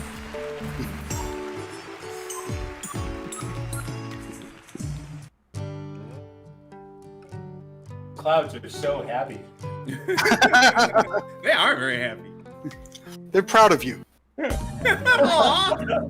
Yay! Thanks, Clouds.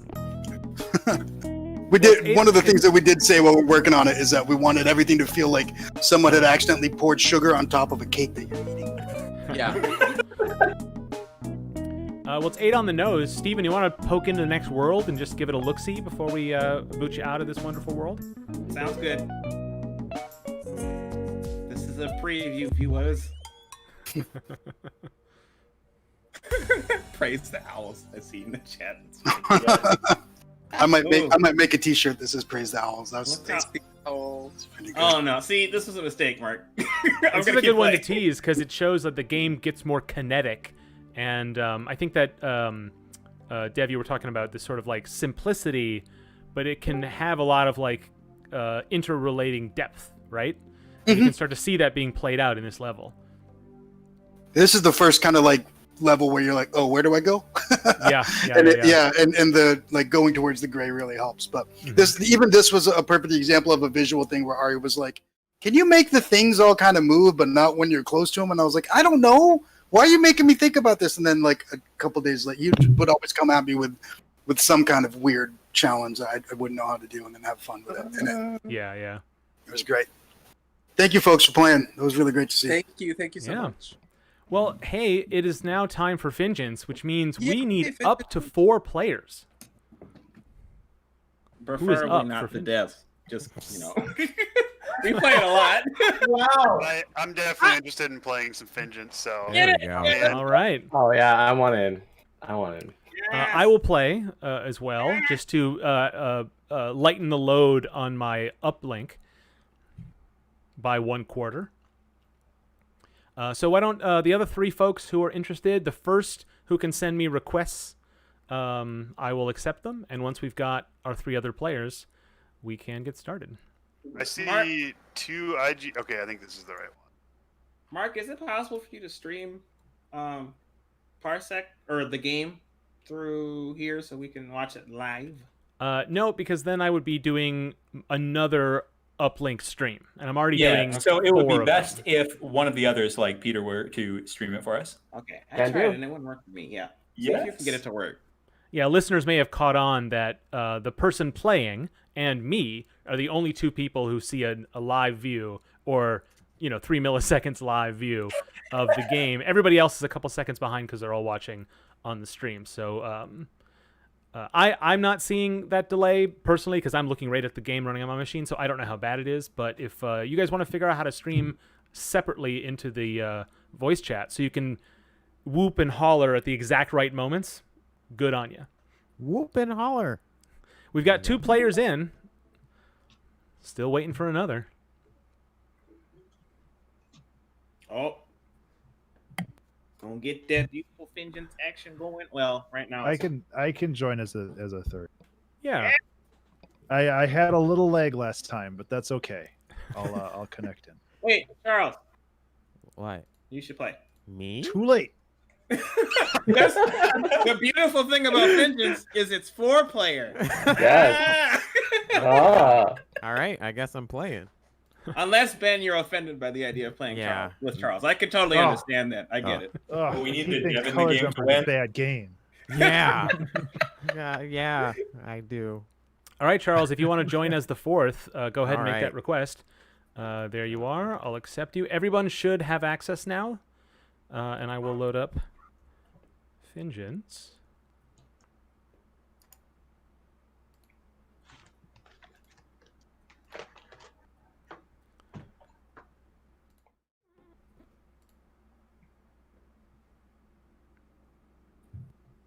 Vengeance is another game I've been playing on and off for what, like 3 years now, through playtests and whatnot.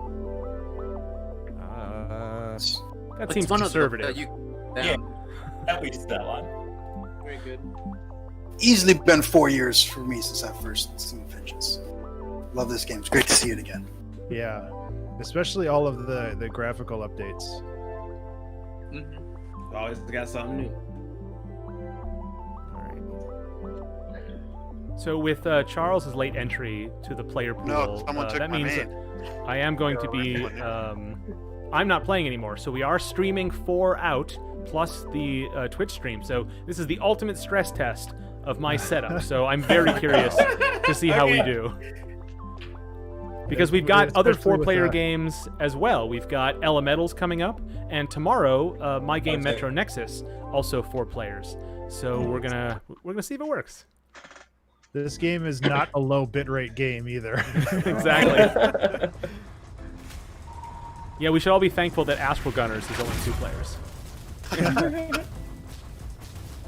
Getting a bit of lag. Yeah. Oh, is it bad? Oh, it's a little tough here with 4 people, I think. Oh, okay. I guess I hadn't considered that.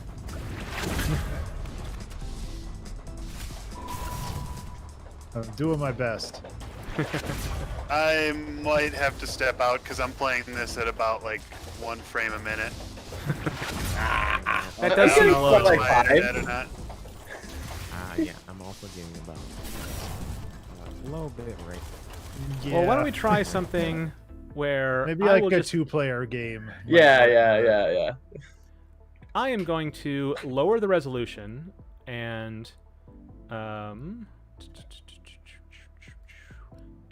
bandwidth limit, or I'll raise the bandwidth limit, and it's a risk, but let's do it.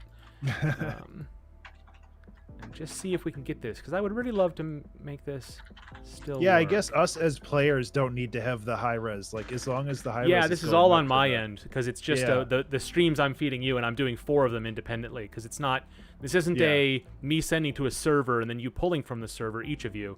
I am individually sending to all of you. It's a little bit of and it's a little black box. Parsec is a user-friendly application, and so there are many things you can configure, but it's not readily apparent what they all do. So All right. This may not have. It may have. I may need to restart Parsec for any changes to happen. Let's see if it's any better for you. That's a little better. Seems, yeah. Seems Yeah, yeah. better. Okay. Well, then I'm a magician. Still jittery, but It's magic. It's definitely playable now. Before it was completely unplayable. Yeah, yeah. Okay. Now we can do things. But Yeah. it's just laggy enough where I can blame all my deaths on lag. Exactly the right Sweet, amount. instead of the developers, I love it. we did put it on hard mode for some reason. Yeah, that was a bad idea. I felt like we were all seasoned players, that it wouldn't be a problem for us. I don't know. Yeah, I'm if we playing- didn't have lag, you guys could beat Extreme. Steven, Charles, and I have not beaten Extreme in the last like month. Yeah, it's been a bit. We keep making the game easier too, so I don't, I don't know that thing. You're getting old.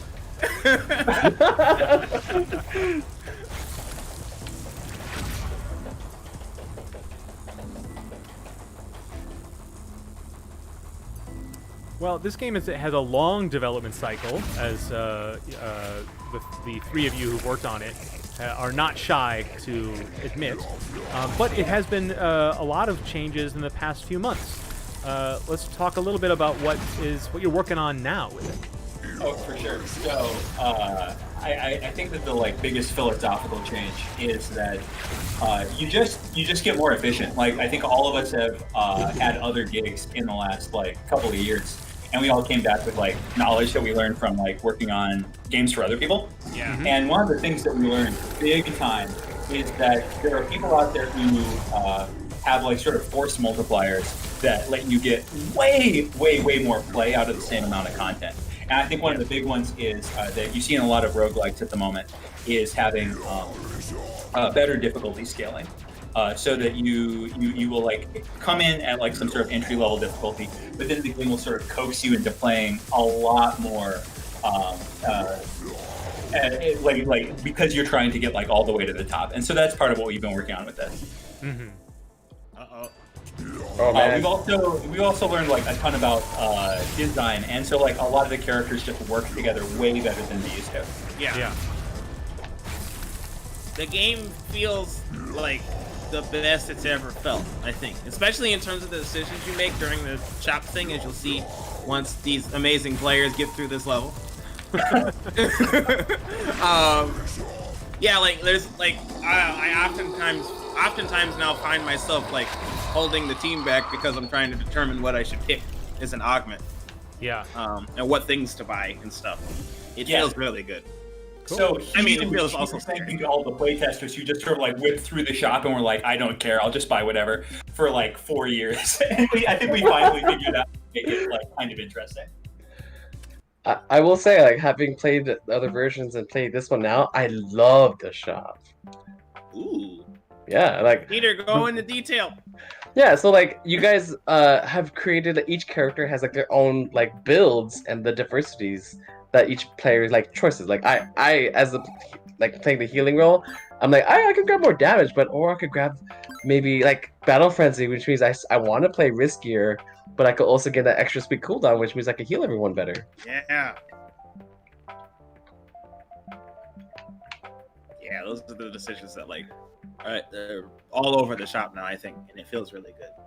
This is way I think I saw it at one of the previous play tests and was blown away by the updates, but it's way more understandable and way more interesting to buy the upgrades now than it was in the past. Thank you. What we're trying to hit before we release is that not only will you be thinking about your own builds, but you'll be thinking about some cross-team synergies. So you'll be thinking about what do I have that's going to set up somebody else to do a ton of damage. We've introduced maybe 7 or 8 new parts that are specifically designed for that. But I'm not sure it's quite at the concentration yet where players will really feel it. We probably want a little bit more of that before we release.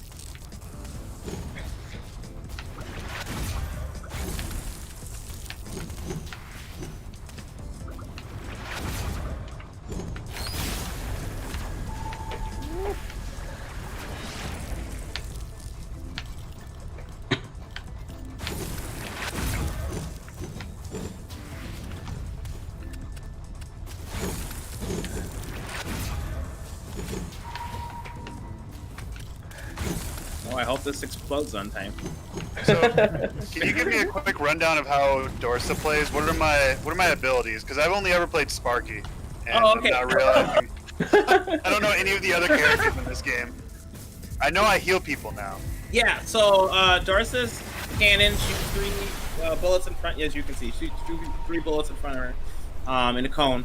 Her left trigger fires a flashbang. It stuns enemies and deals a lot of burst damage. Do I have to be close to enemies to use that? Because it looks like it detonates right away. Okay. Yeah, you gotta be close to them.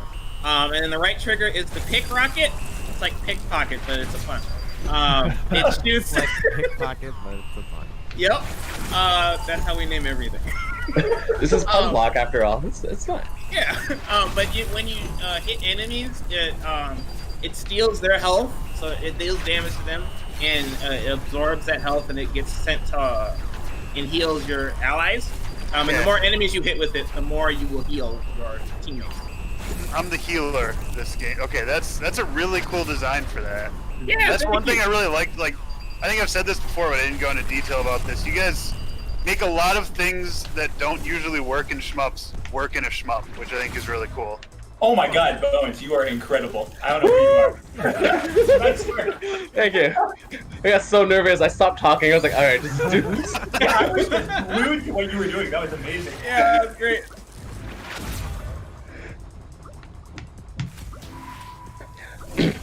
Yeah, I think that's one reason why this has had such a long cycle that people talk about is we will just like get an idea in our heads and just kind of beat our heads against the desk until it works. Yeah, it's not been like the most efficient design, I would say.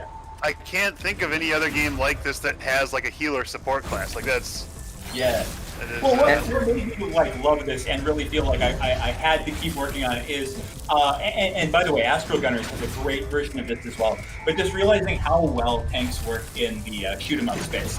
Oh yeah.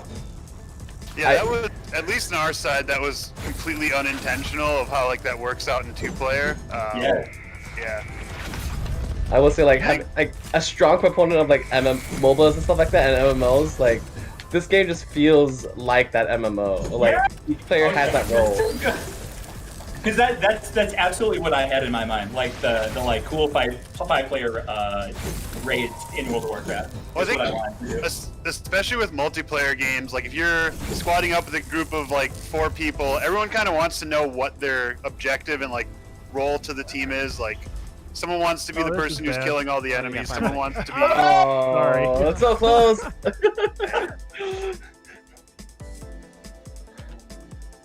All right, let's tone it down. Yeah. I don't know if I could beat hard mode even when I don't have lag and low latency or low bit rate. I had 0 lag, so I blame the developers now.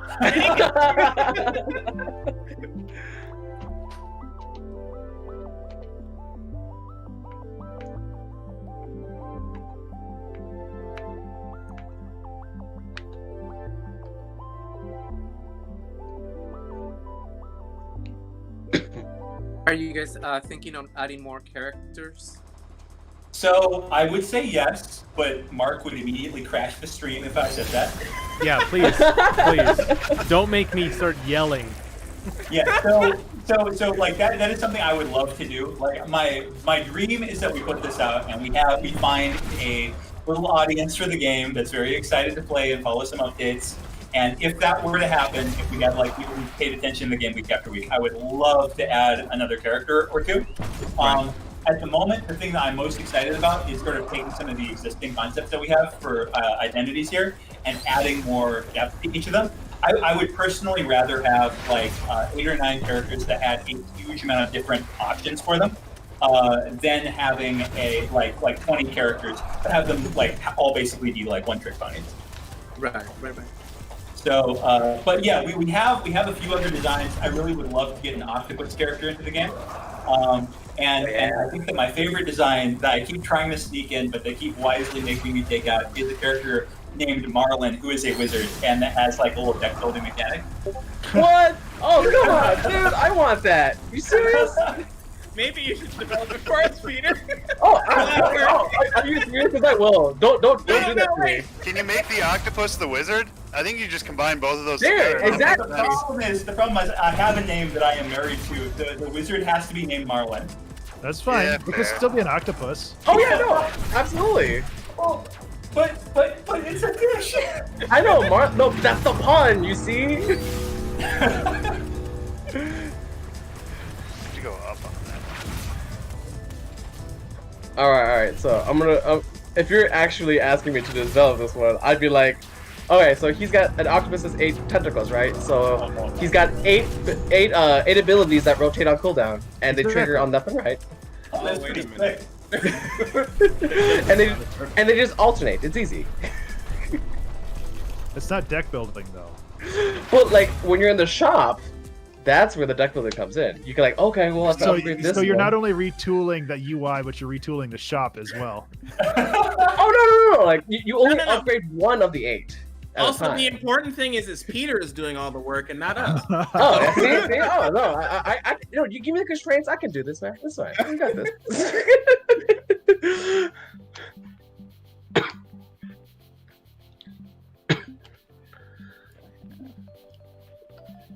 I know this is a lot of intense thinking. What should I buy in the shop? What should I buy? Always damage. That's what you buy in the shop. It's funny how like people oftentimes will just be married to one purchase. Like I know Mark, you always purchase cooldown when you go to the Every shop, time. right? You'll never convince me otherwise. you can make it do nothing, and I will still purchase cooldown. See, I'm a big fan of just dollar efficiency, so. I'm a big fan of being able to use my gadgets as often as possible. Oh yeah, for sure. I don't care if it's effective, I just want to use them more.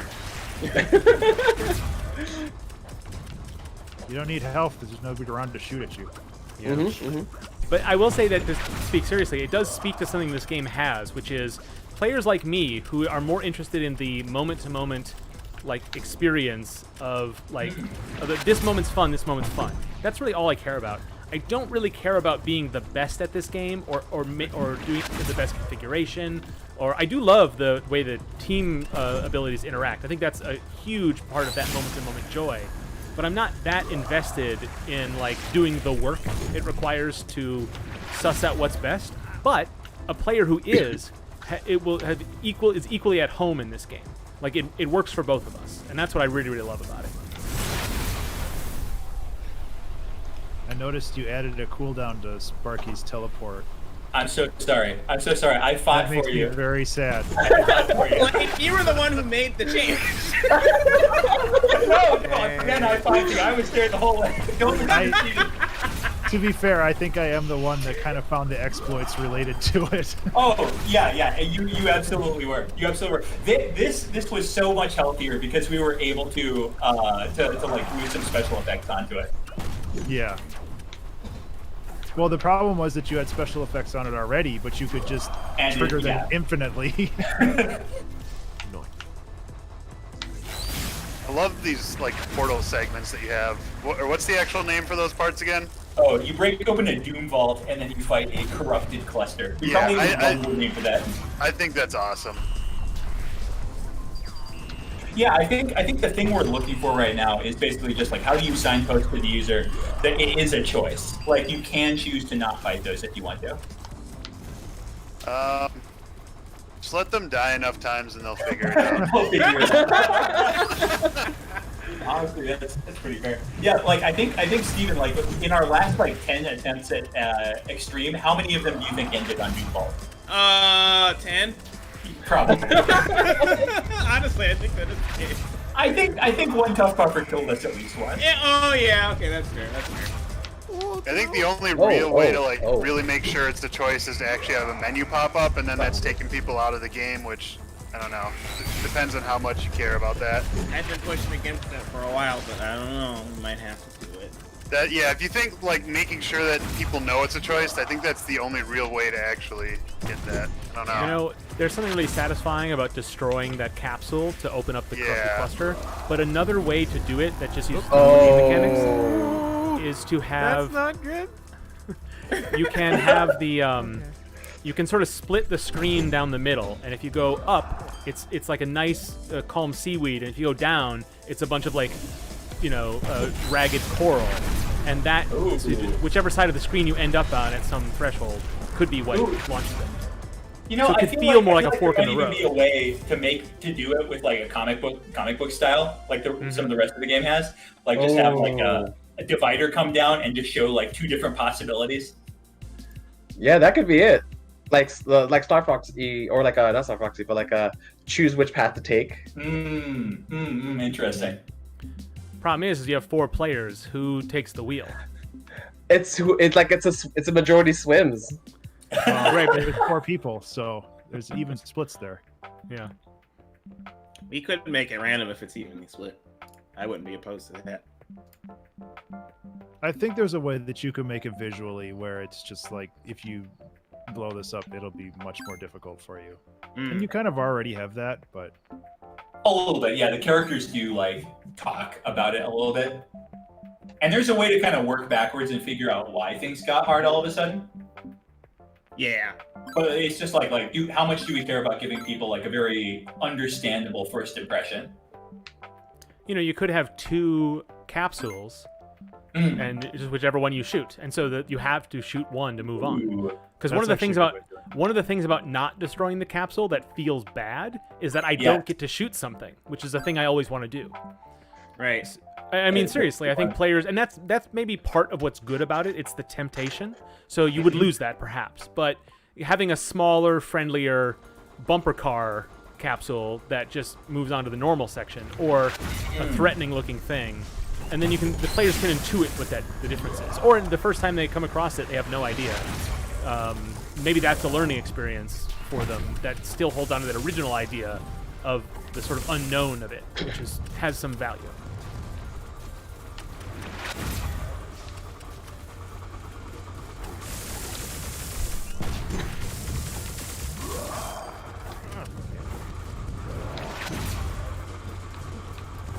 These sand buckets are new, right? Yeah, they feel new. I think so. I don't think I've seen these before.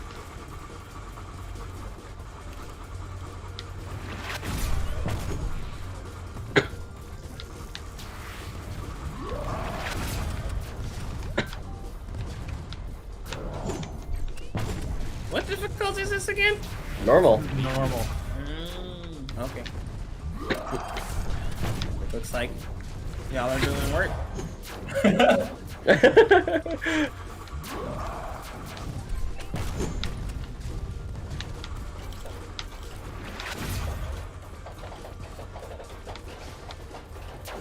Oh, I love the pitter patter of the unkillable.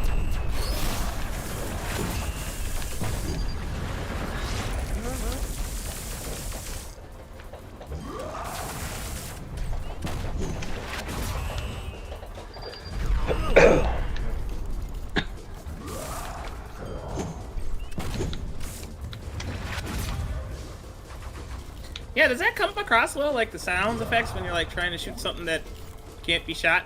Yeah, it's very jarring. Like, because basically you don't hear it ever, and all of a sudden you start hearing it, like, what's going on? I'm like, oh well, yeah, and the bullets deflecting, like visually. Yeah. Like it all comes together very well. Okay. Cool. I'm glad it's coming across well.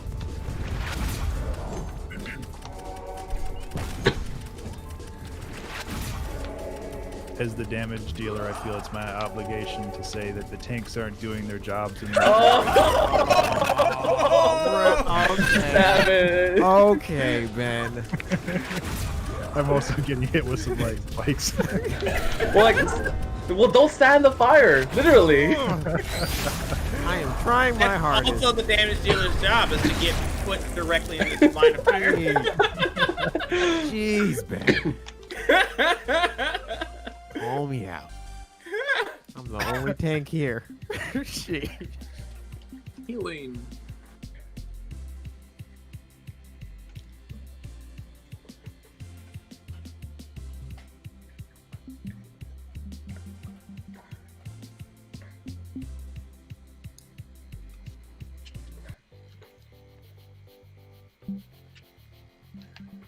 Oh.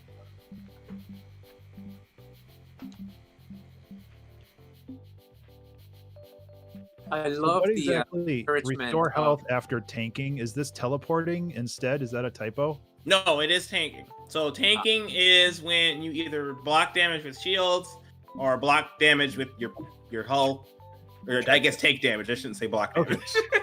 That's fine. Yeah. It's a little out of theme. It is a part that admits that sometimes, yes, even Sparky can take damage. That makes sense. I just wanted to make sure. I think this is an error. Wait. On base, really quick. Oh, yeah? It's that it says left trigger, and it definitely means to be right trigger. Oh, yeah. Mm-hmm. Because I want it, and I was like, wait, that doesn't make sense. I also noticed you guys aren't putting any points into damage. That's because it's your job.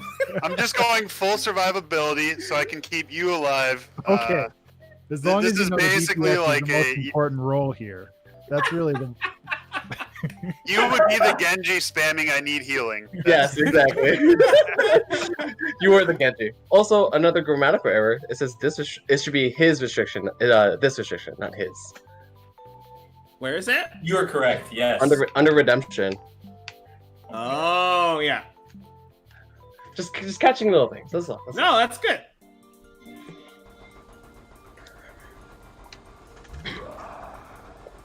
BRB how fixing real quick. You got it.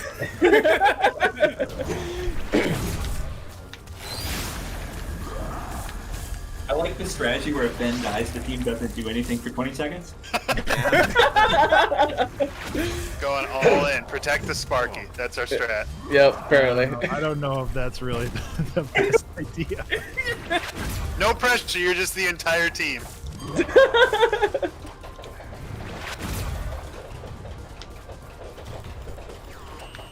I do want to say that even though this is like online with a little bit of lag, it still feels real good.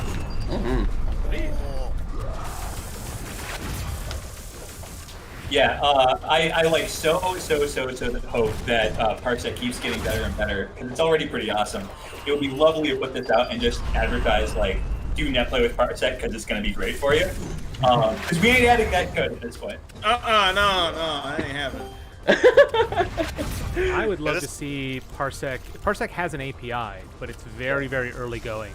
And I would love to be able to, just as a developer, just have like a Parsec runtime, like a headless version of Parsec, just available in my game, and using that system without needing to have the client be there as well, just to make it feel more. I think you can do that. I looked into the API once for work. And I didn't end up going anywhere, but like I think you can do it.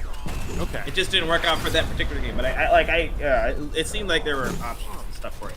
And there's a you probably Unity have the same API thing I did, plugin. which is like it seems like it's possible, but I don't quite see it yet. Yeah. Ooh. Oh, that was heavy.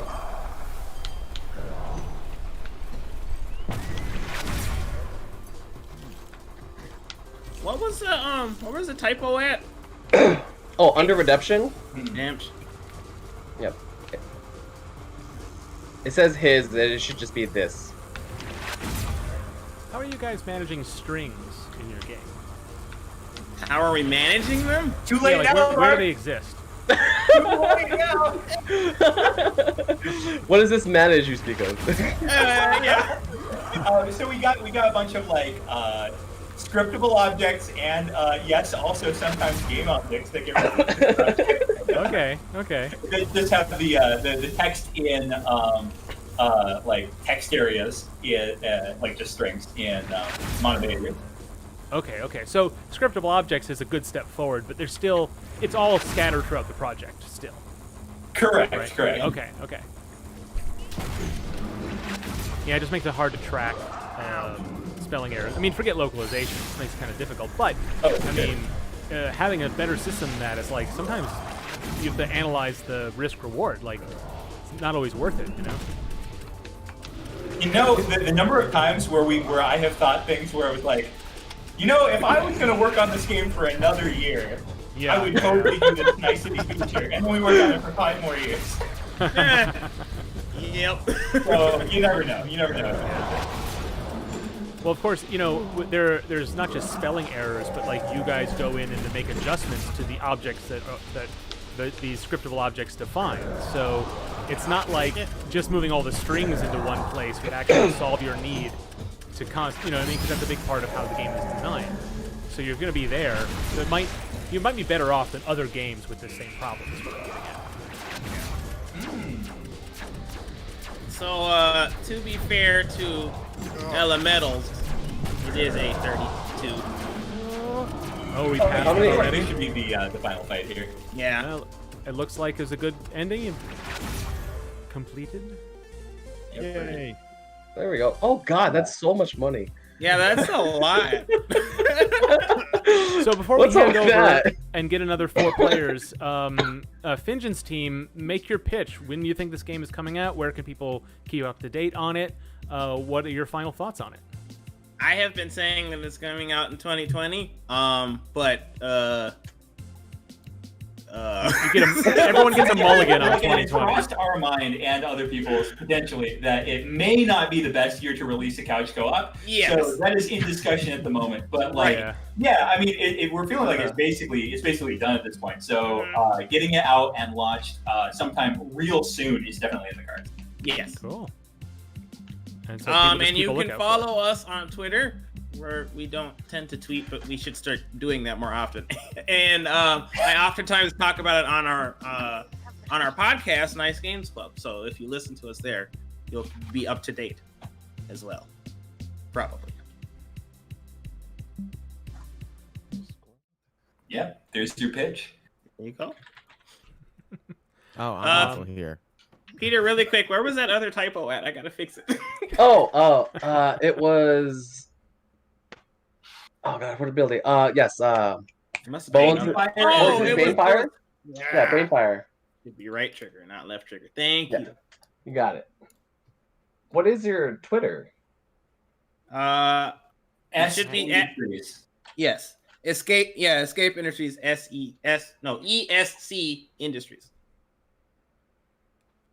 All right, we've got Elementals about ready to go on my end, but we are going to need 4 players. And I don't know if we want to have it the same 4 players or a bunch of new folks rotating in. Who wants in? I could step out. I'm Can I happy to play? step out. Oh, please. This I'll is step probably out. going to be the only time I'll get to play 4-player for a while. So. Oh.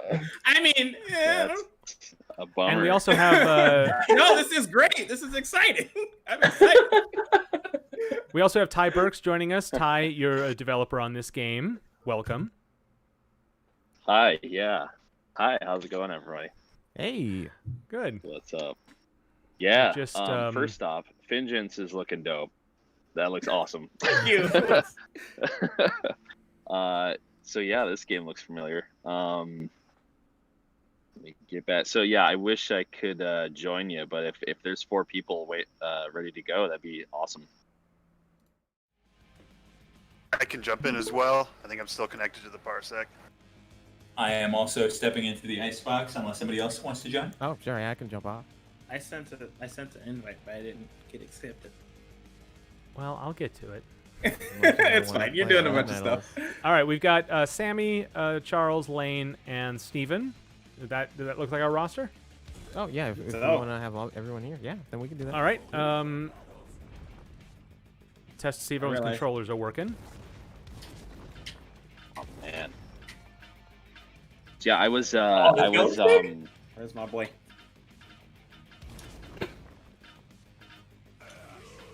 Oh yeah. Oh my goodness. Who does the screaming noise thing for all the names? Oh I my don't know God. what it's called. And we worked with Fat Bard. They're awesome audio guys. They've done a bunch of games, but they one of them completely learned how to do the guttural metal scream for this game. Oh wow! Like he was very excited. That's amazing. So we're just so we're like, just scream as much stuff as you want. We'll put it in the game. Oh shoot! I already died.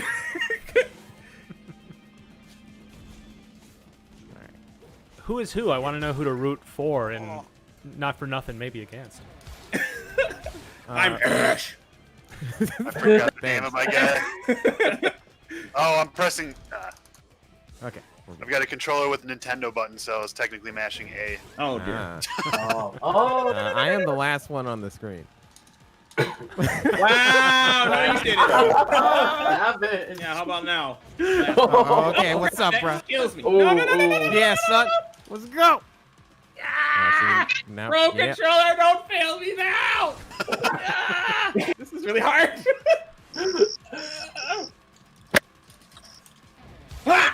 Oh, crap. Why did I do that? I should have known. Yeah, you should have known. I forgot how to dash. All right. Oh man, y'all started. Oh, you on gotta the press most A again. Difficult level too. Yeah, I know. Oh, no, I'm dead. I'm not making it to that. There you go. So Ty, for viewers who might be confused as to what was going on just there, explain the mechanics and the revival and how this all this works. Oh yeah, sure. None of this makes sense to anyone. So, yeah, 2D death metal platformer. You can chuck metal shards at each other, and then when you run out of ammo, you need to mash the buttons to headbang and generate more. So it's just pure chaos. But when you get hit in the face with a shard, you need to mash that same button to pull your soul back to your body and come back to life. Oh my god, there you go. The bouncing super. Yeah, that's great. Great. But it's essentially just crazy chaos, local platforming. It's all super like arcade design, where it's just quick matches, quick in and out, just crazy explosions everywhere. A lot of particles. I'm a huge particle fan, so I don't know if you can tell. There's so a lot many going on. nuggets in this game. Jeez. So every time you die, your soul ascends, which seems unlikely for this group. But and you mash to get back to your body. Does it get harder every time you die? So it does, yeah. I was trying to really design something that was as little UI as possible. So it's just this super organic, like it just completely depends on player skill, like how fast you can mash the button and all the screen space, strategy and stuff. But yeah, every time you die, the soul gets exponentially harder to pull back. So if you're like, some kind of alien dude, you could maybe come back 5 times, I think. I'll be back. Or if you have one of those NES like turbo controllers, maybe. I don't know. Yeah, I've never played with one yet.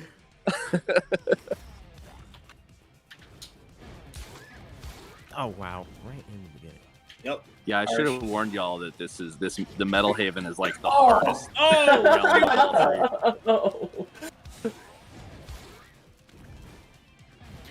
Noping. Oh crap! I should have known every time. All right, here we go. Oh dang it! So you guys were talking about right before this came on, launching a local multiplayer game in a pandemic. Yeah, how are you feeling about that right now? Yeah, not ideal. Oh, I'm sorry. It's crazy how that happened too, because we launched in March or in right April. before. Oh, dude. Yeah.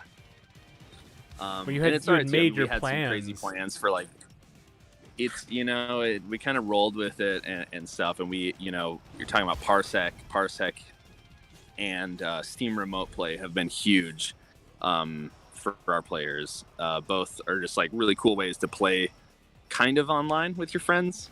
But yeah, we've been pushing that quite a bit too in marketing and stuff. Yeah, we had all kinds of plans for Elementals too. I mean, I can't talk about it, but we still may have plans. But, wait, Elementals too? I never said that. A sequel already. Oh shoot! Oh, I'm dead. Dang it! I still. Oh, I got my This game is in the arcade cabinet though. Oh, that would be awesome. I would love to see that. No. I can do it. There we go. Dang it! Oh. Yes. No. Oh wait. Oh wait. Yes. That's me. Because it moved over. I think I yes, fell okay. off. Yeah. Oh, dang. So I'm getting, I don't know if this might just be my side of the computer. I'm getting lag that's really bad. So if anyone else wants to hop in, I can hop out and make an extra spot. Otherwise, I can just be a punching bag.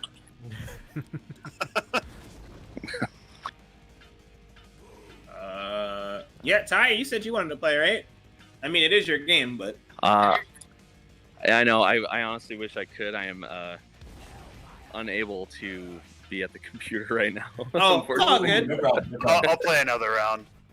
I'm just giving you. You gotta tell us though, what is the stage where it has the least like insta kill hazards? I would do the Shank Pit. Oh, sweet. All right.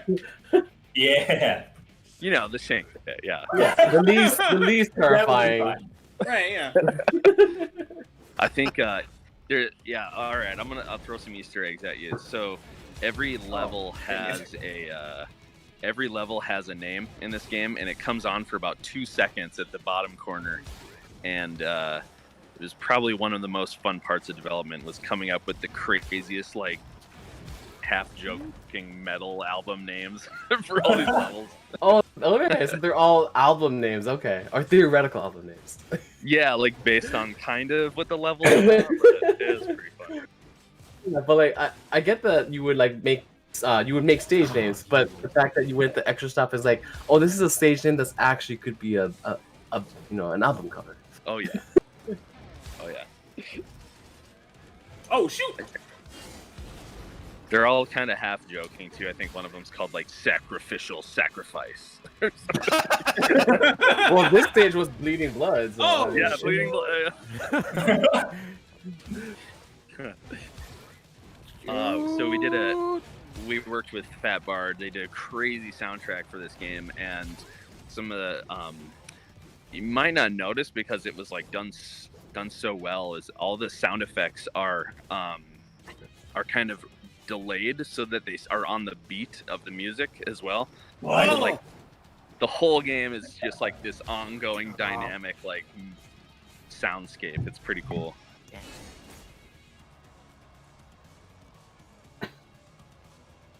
Dang, I got a lot of kills.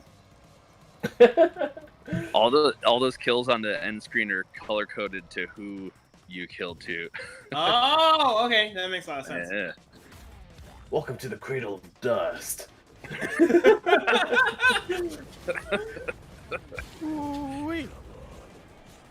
So here we have a Scrolly heck. Boy. Oh, Scrolly Boy! Oh, these are fun. Scrolly Boy is kind of a throwback to like some of those Smash levels and Power Stone and stuff. Yeah. Oh, dude, love me some Power Stone. Yes. Oh yeah. Oh yes. Oh.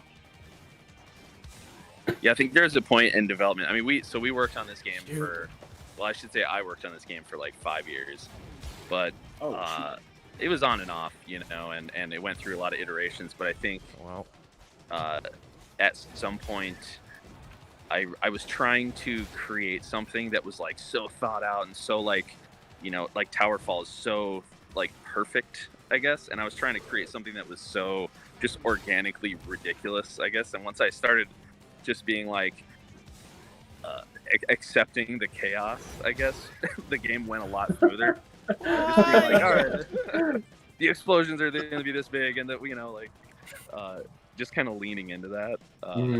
It went a lot smoother. Prophesize.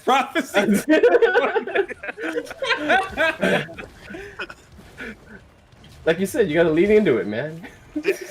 I think exactly. I like how a lot of this is like it's kind of like, as someone who's a big metalhead, I appreciate that this is making fun of metal, but also appreciating it at the same time. Like, exactly. It's doing it in a loving way. Exactly. That was a fine line. Whoa! How did I dodge that? We always said a lot of the time with the theme, it's inspired by just like, not necessarily like metal music, but just the whole like that's metal. You just like, that's badass. That's great. You know? Brings me back, trying to survive after you die brings me back to like when you played Mario Party, and I would always like switch my position on the controller to be mashing with my index finger instead of my thumb. Oh yeah. Exactly. That's why I need to be in an arcade. Man. Yeah, this would be like I actually should have hooked up my arcade stick because I think this game would play so much better on an arcade stick. Oh, wow, it would, yeah. I can confirm that it does. I have an X Arcade Dual and it's pretty sweet. Oh crap! Why? I should have seen it. Come on. You should have.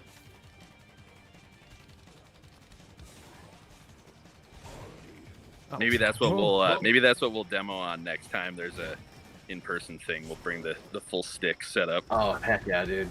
That was we always debated with Astral Gunners was whether to have something set up on an arcade stick or a controller, and it's hard to know like which one actually works better. Sometimes the tables aren't set up nicely to have arcade sticks, but I've seen some events at like MagFest when we went there. There were people who had like arcade cabs built for their own games, and like if you can get to that point, that'd be really awesome. Oh yeah, absolutely. We've been kicking around the idea of making a kind of a 4-player tabletop arcade that is just whatever games we feel like making can travel around in it. Yeah. Yeah, kind of like the Donatron, I guess. Yeah, something like that,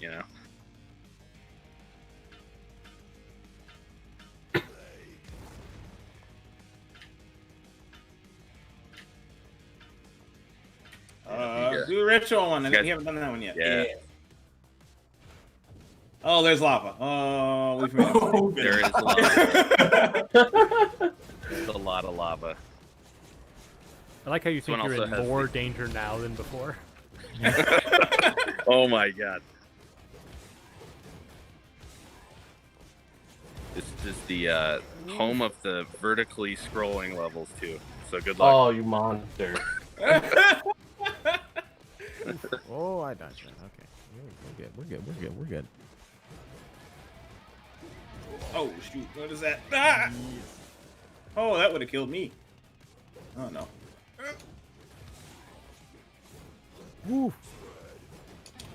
Oh, shoot. No, don't fall into the... Ah.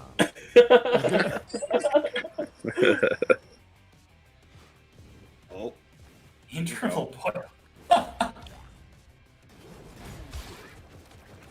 We had a kind of a battle with the power-ups in this game where it just kind of gives you a ton of shards to throw. I don't know if you guys have got one yet. There's one up in the middle center of this level called the Omni Shard. It's pretty ridiculous, and we decided to just leave it in, even though it's broken. What? But it's so fun. No, but it is great. I'm just like, what? I'm a fan of that sort of balance design in games where if everyone's broken and busted, then if everything's balanced. Exactly. Yeah, no. Yeah. Exactly. I mean, it's there. Anyone can get it. Yeah. Dude, Fair. like Sam, that killed we just kind of myself. leaned into the chaos. I think at that point where it was just like, all right, this is more fun than it is anything, and I think that's where we want to go. I think sometimes there's a trade-off of like, all right, we can make the game balanced or we can make it fun, and I think it's always right to go in the other direction of just making it fun. Yeah. Oh, that lava. Oh, not lava. Oh no! Oh no!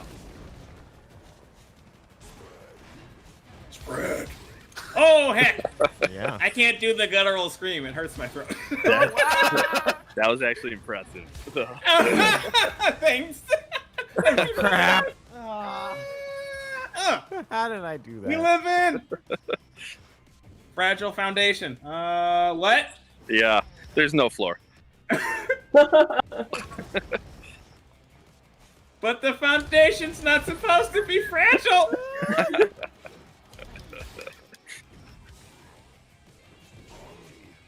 Man, another. I'm giving away all my post-mortem tidbits here, but another thing we fought with was we call them the massive attacks, and that's the trident that comes in out of the bottom after like 45 seconds, I think. Yeah, it's coming up. There you go. We wanted a way to kind of help pace the end of the battle. In like Tower Fall, they have the walls, the purple walls kind of come in. Yeah.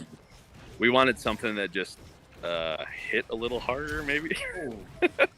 So like, you know, we fought with like all these different things where like if your soul left the area, you could like come back and be a wandering soul and like still kind of go around and mess with people. Like if they threw shards and it went through your soul, they would like slow down or something. And we played a lot with that. And I think, as usual in game design, you end up like simplifying it.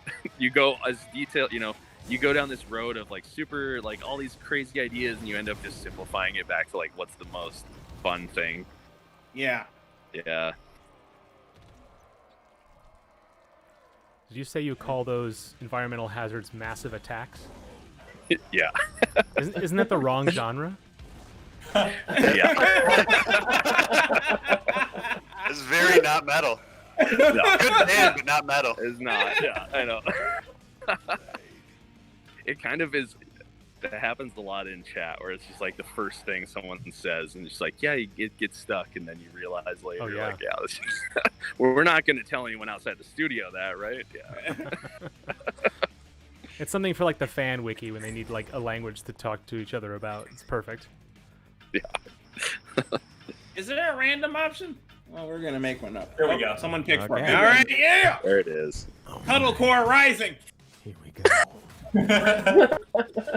You guys don't listen to Cuddlecore? Oh. I'm like, oh. You didn't just make that up for this game? I might have, yeah. Oh, With the internet, I believe anything. I don't know. Yeah. Oh, come. That's... No.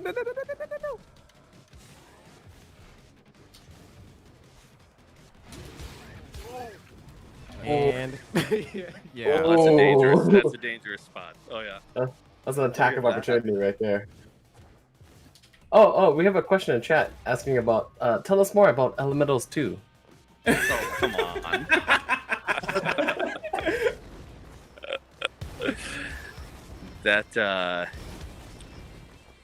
That'd be cool. I don't know.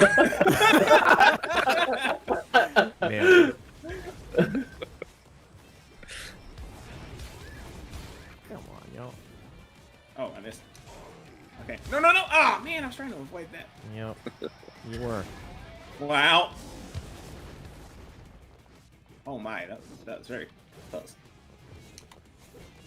Woo.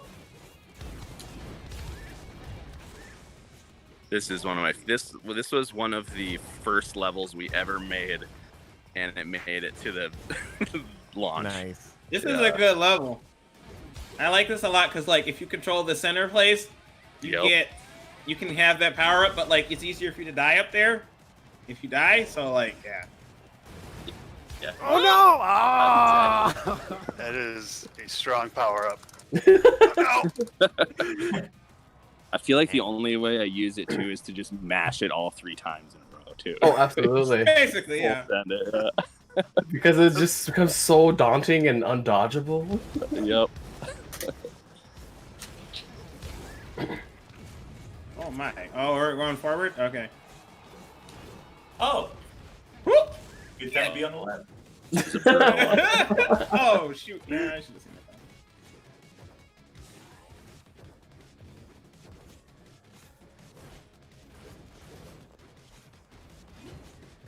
that. Nope. Bang. Oh! Shoot. Oh crap. Ah. Oh man, I still died. That sucks.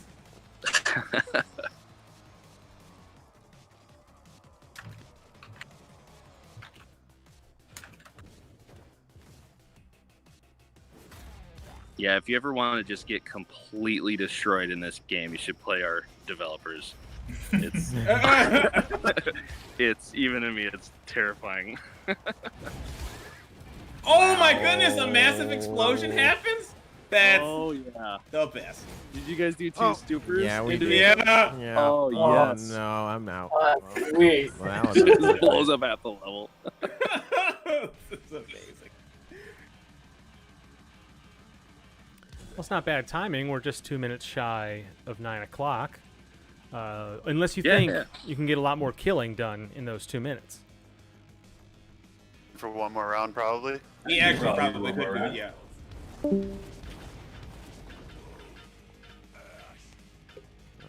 Wait, who took it? Okay, y'all better not. Y'all can take my name. Don't take my name. Right, thank you. I have a very strategic play with Ash, so don't take. Yep. Yeah. Yep. Oh yeah. Learn new main. No. Learn new main.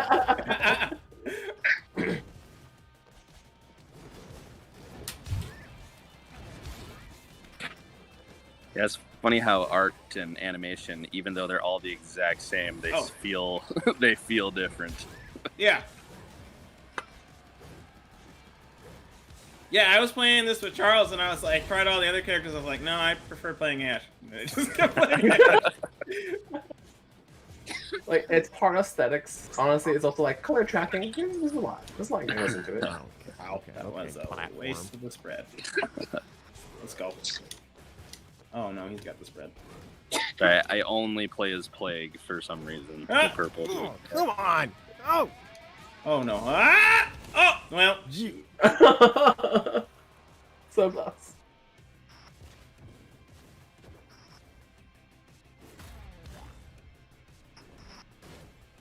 I messed it up.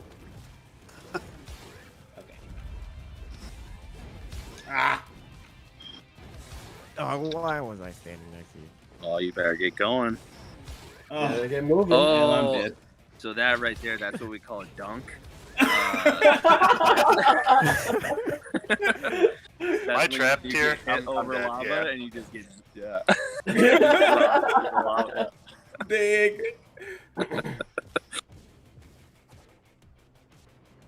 Oh my. All right. Oh yeah. This was another level that was like super early and stayed. Oh crap. Oh. Ooh, just dive. Nice. Yeah, I would say we designed. I want to say we designed probably like 60 levels and cut it down to 30. And some of those, you know, you design a couple levels and you take elements of 2 of them and put them together. And I mean, we just like brainstormed like crazy on this thing. And there's still a lot of levels that are awesome, but we just kind of held off on it too. But you could always do what Mario did and put like the hidden world or the hidden levels. The lost levels. There you go. Yeah. Yeah, there you go. Lost realms. I can't move. Ah, no! Oh, no. Why Yeah, can't I same. move? oh, Oh, I can move again. What the heck? I'm happy for you. You could just blame it on the parsec. It's fine. Oh, There we go. Oh god. I'm dead. so not I'm dead. there's no floor, but this the smoke machines go off.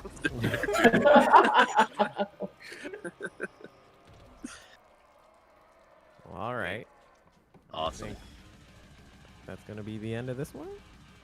Yeah, Ty, if you want to do a pitch for viewers watching, where can they get this game? Where can they stay up to date on Elementals 2, etc.? No, come on. Yeah, Elementals is available on Steam, Itch, and Humble. And you can follow us at Wallride Games on Twitter. And yeah, we also launched Jay and Silent Bob Mall Brawl, the NES cart this year too. So I mean, follow us on Twitter. We got all kinds of new stuff coming hopefully soon.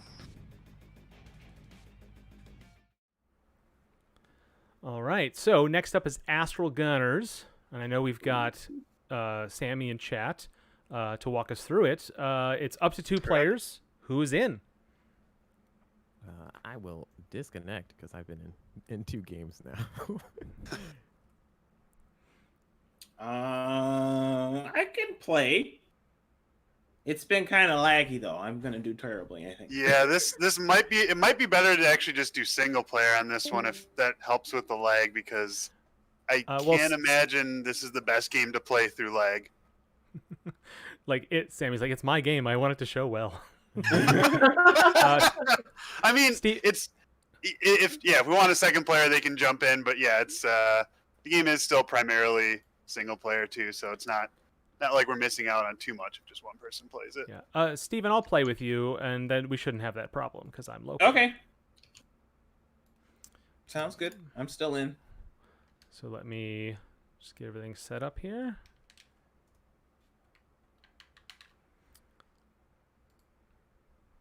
Talk amongst yourselves. Amongst yourselves, amongst yourselves, amongst yourselves. Talk. Oh, you guys are amazing. Yeah. Thanks. Without any cue, without any coordination, just immediately. Yep. That's why we're brothers. Yeah, it happens when you know somebody for. Wait, how old are you, Charles? Oh, here we go again.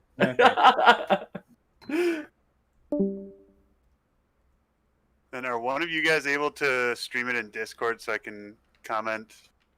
Let me see.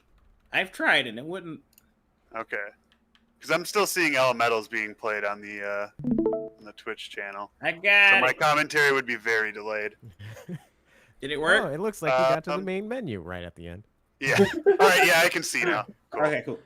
Steven, I'm gonna boot you from this machine and get you back in because I'm having trouble controlling the game. Oh, so okay. Might be because you're plugged into controller 1 or something. We'll see. Oh, sure. Yeah. So go ahead. You need to go ahead and make another request. Will do. And I'll accept it in a minute. Yeah, I think that worked. Are you able to control the menu, Steven? Okay. There is a glitch on the menus right now. I think you'd have to use the D-pad. Oh, okay. I am able to control it. Yeah. Okay, cool. All right. Yeah, go ahead and Steven's setting up the full screen window. All right, I'm gonna switch over to the game now on the stream, and we should be ready to go. Volume, I think, is okay. Let me know if it's too loud on the stream, folks, or let somebody know who's gonna let me know because I'm gonna be playing this game. Same here. Arcade. So you'll want to play arcade, yeah. So, Sammy, you gave me a little bit of a cheat code to unlock some extra characters that we normally don't get access to at the beginning. Would you recommend one of us play Green or Violet? I mean, it's up to whatever you guys want to play as. Play your characters. I just wanted to have that option in there because, yeah, normally you have to beat the game on easy to unlock Green Gunner. You have to beat it on normal to unlock Violet. So what do you say? Just play whoever you want. Normal. Okay. I'm sure. So the biggest update to this game, I think, since you guys have seen it last time, I guess since anyone's seen it last time, will be after you beat this level, you'll be thrown into a level select that lets you choose your route. So. Oh, yeah. And also the cheat code I gave you, Mark, gives you 5 credits. So you guys have to survive, but also you got more than enough credits to make it.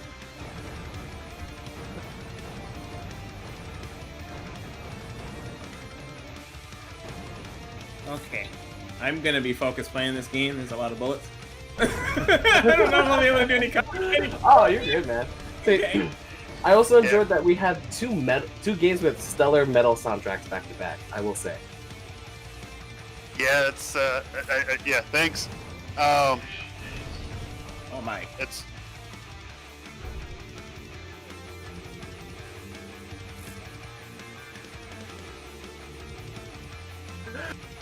What's the button for your super? It should be by default either left bumper or Y. Okay. Are you playing green or blue? I am green. Okay. Then yours, yeah, it's the lightning tether between you and your option. What is my... I'm blue. What is my special? Yours is the classic shmup bomb, so you press Y and everything on the screen dies. Oh, including bullets. All right, well, I'll let you know if I need that.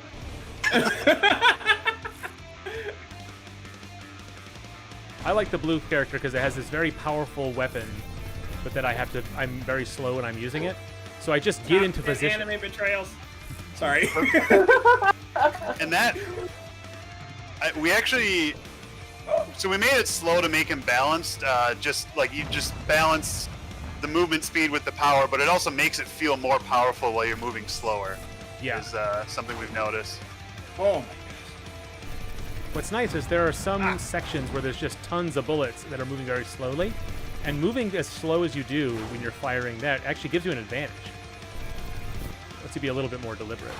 Yeah, especially so. One thing actually, I think you guys might know this, but if you hold your shot 1 and shot 2 buttons at the same time, you'll move slower. That's another thing that can help you dodge bullets easier. That's interesting. Cool. Because a big thing is we wanted this game to be playable on arcade sticks because, to me, that's important for this genre. So if we can't have analog stick sensitivity affects your movement speed, so it had to be something like that. Yeah. That makes sense.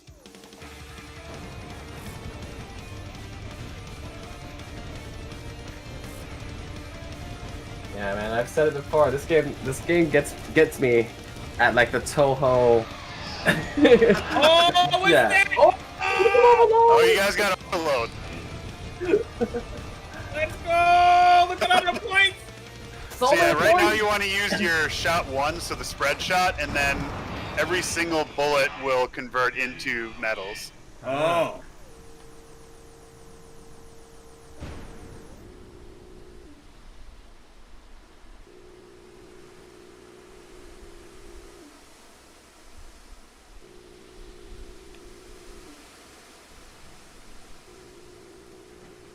Yeah, I'm in your face.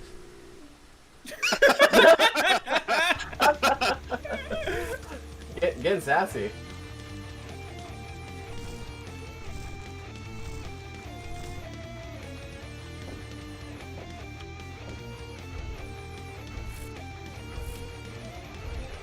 Oh shoot! That's cheating. We can't shoot backwards. Yeah. That's the moment. I played this first level a couple times. Like that's a moment where I'm like, all right, it's just defense for now. Yeah. And there are a couple characters that can aim behind them. So yeah, we haven't. The only one who can do that is Light Gunner, I believe.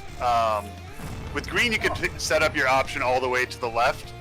There was one character design that led to a character that could shoot backwards, but we never ended up using that. It was kind of like, has anyone ever played Axlay before?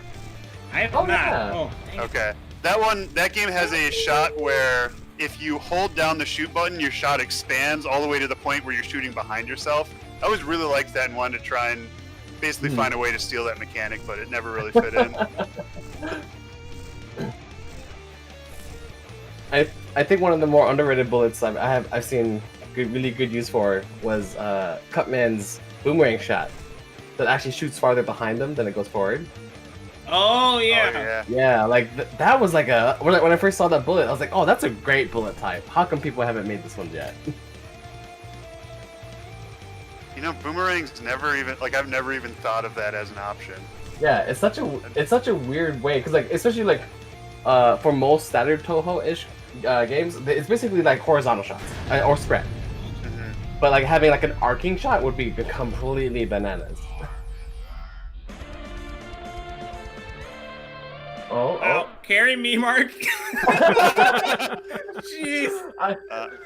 And we get to see who the MVP is. It was Mark. With my C+ rank. All right, so this is Put that on the fridge. the big new part of this game. Oh, I'm excited. Oh, look at it. Oh yeah. Oh man, that looks good. Oh, Ooh, dang, nice. we Star Fox 64 up in here. Yeah. So if we want to go over some of the stuff that I want to showcase, I would say select Emerald Belt next, but you guys can pick whichever level you want. I'm cool with that. Let's go for it. Yeah, let's do it. Oh man, you know what that also gave me Mega Man arcade vibes, which is very good. Oh yeah, you're right. Oh, and it's got story. Oh, see, this is exciting. This is exciting. The story isn't fully written out yet, but it's kind of been the lowest priority for the longest time. We'll get something cohesive in there. I disagree. No, it shouldn't be cohesive. I guess that is an appeal in its own sense. I guess I care more about like having characters have personality than a plot that you can follow. If that makes any sense. Oh, 100%. Yeah. Like, oh my.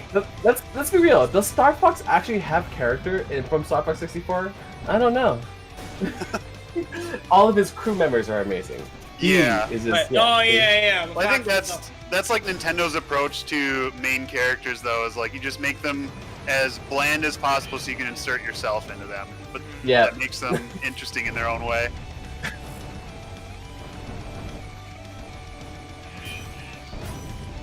We have a message. So you guys from... have to save this guy for me to showcase one of the cool features of the game. No pressure. Working He's under on it. attack. Help me, Fox. Get this guy off me. You guys did it. I knew you could do it. Hey.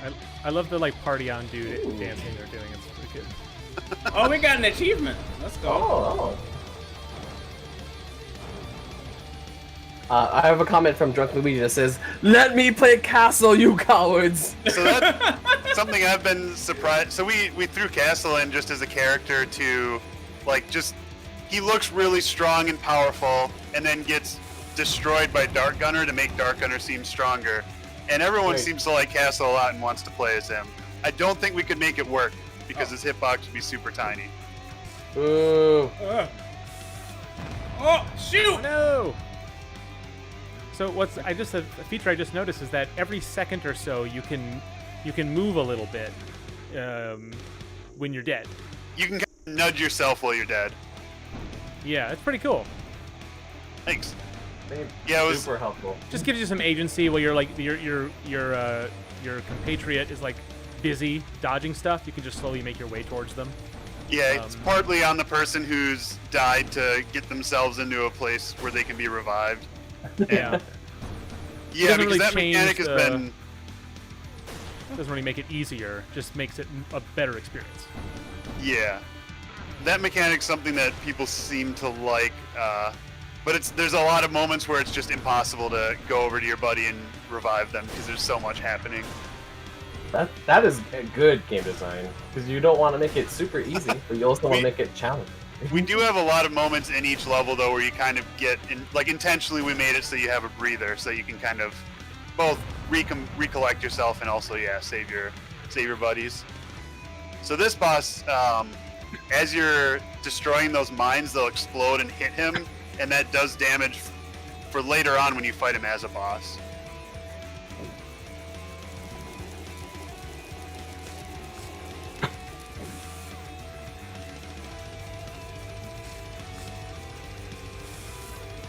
Oh my goodness.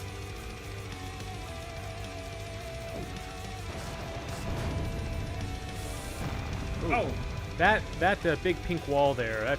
I never see that coming. I died to that twice. I'm just not. I don't know what the tell is. Yeah. And it's kind of hard to. It's hard to notice tells. He leans back before he dashes, and there is a sound effect that plays. The first few times, it's hard to catch. Yeah. Especially because you're focusing on all the bullets immediately next to you. Yeah. I walked into that one.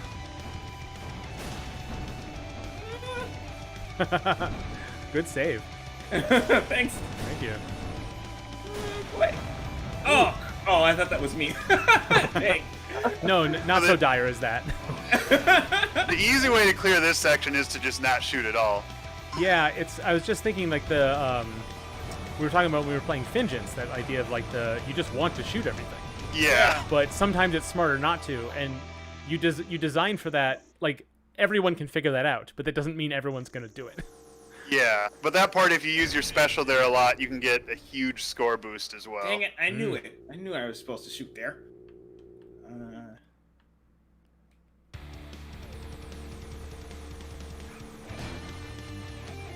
Oh boy. Whoa! Oh, it's getting all Fingency here. Yeah.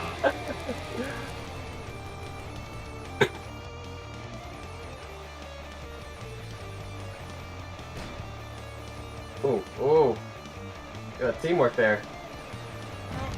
Oh. Oh, so close. Points! Oh, that's, you guys found a glitch. Oh, what? Oh, yeah. No, all we those, didn't. those It's a feature. multipliers just kind of faded away. Yeah, never mind. That's intentional. Intentional. Yeah. Feature. Use it or lose it, man. Yeah, it's fine. That looks scary. I don't know what that. Oh, yep, I knew it. Oh. Boxes us in. Oh. That's rough. That's real. So, do you want me to tell you the secret to beat? Actually, that pattern's probably really hard on 2-player now that I'm thinking about it. No, I don't because want to know the names are secret. I just want you to validate our feelings of. No, yeah, that agreement. is that pattern's complete garbage. The developers created an unbeatable game. I can't believe they did this. Unplayable. Well, quick, tell us how to beat it. So they aim at where you were last standing. So if you just move up like a couple pixels right after he shoots, you can dodge it by just staying in one spot. But it's going to be based off of whoever was closer. So he's targeting blue right now. Ah, what? Oh, that happens. Oh, that's savage. Okay. And you can also use the B button is a defensive move. So with blue, that's like a dodge roll, and with green, if your turret's following you, you'll kick it forward and you'll delete bullets. Oh, wait, what? I'm not going to develop the habit to make good use of that. Unfortunately, I just know that about myself. Fair enough. Oh my gosh, this is intense. Ah. Oh.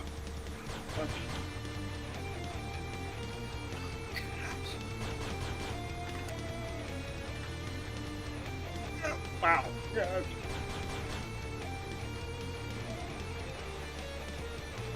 Yeah, moving slow is very valuable. Man, against all odds, we're doing it. Yeah. Partly why we made Light Gunner supposed to be the first time you play the game, and he moves the slowest out of all the characters because. Oh, they have different move speeds. Yes, that was the last thing that we actually changed on a lot of the characters to make them different. Previously, they all moved at the same speed, and then we were just like, well, Violet needs to move fast so that he can use his sword and get in. Yeah. And then once we changed that, we're just like, well, let's just make them all move at different speeds. Light Gunner has homing missiles, so he doesn't need to move around as much. Where to? This one's up to you. Crimson Core has been in the past few demos. Azuria is a very, very old level that got a new face paint recently. Ooh, all right. I think since you guys have been playing this since we've been demoing it at events, you might recognize some parts of this. Mm-hmm.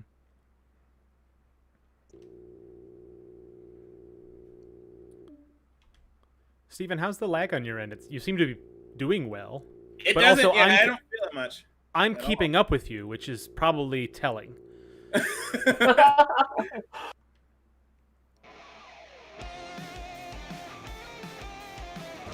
This song, so the song for this level doesn't have it on this build of the game, but it will have a guest guitar solo by Dev from Devinari. Oh, fantastic! Yeah.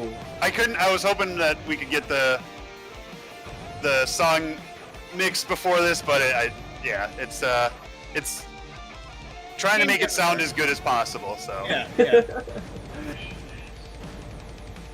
Woo! This is the time. So that'll be something that you have to pick up the game for to hear that guest solo by Dev. It's really cool what he did. Oh, I believe it.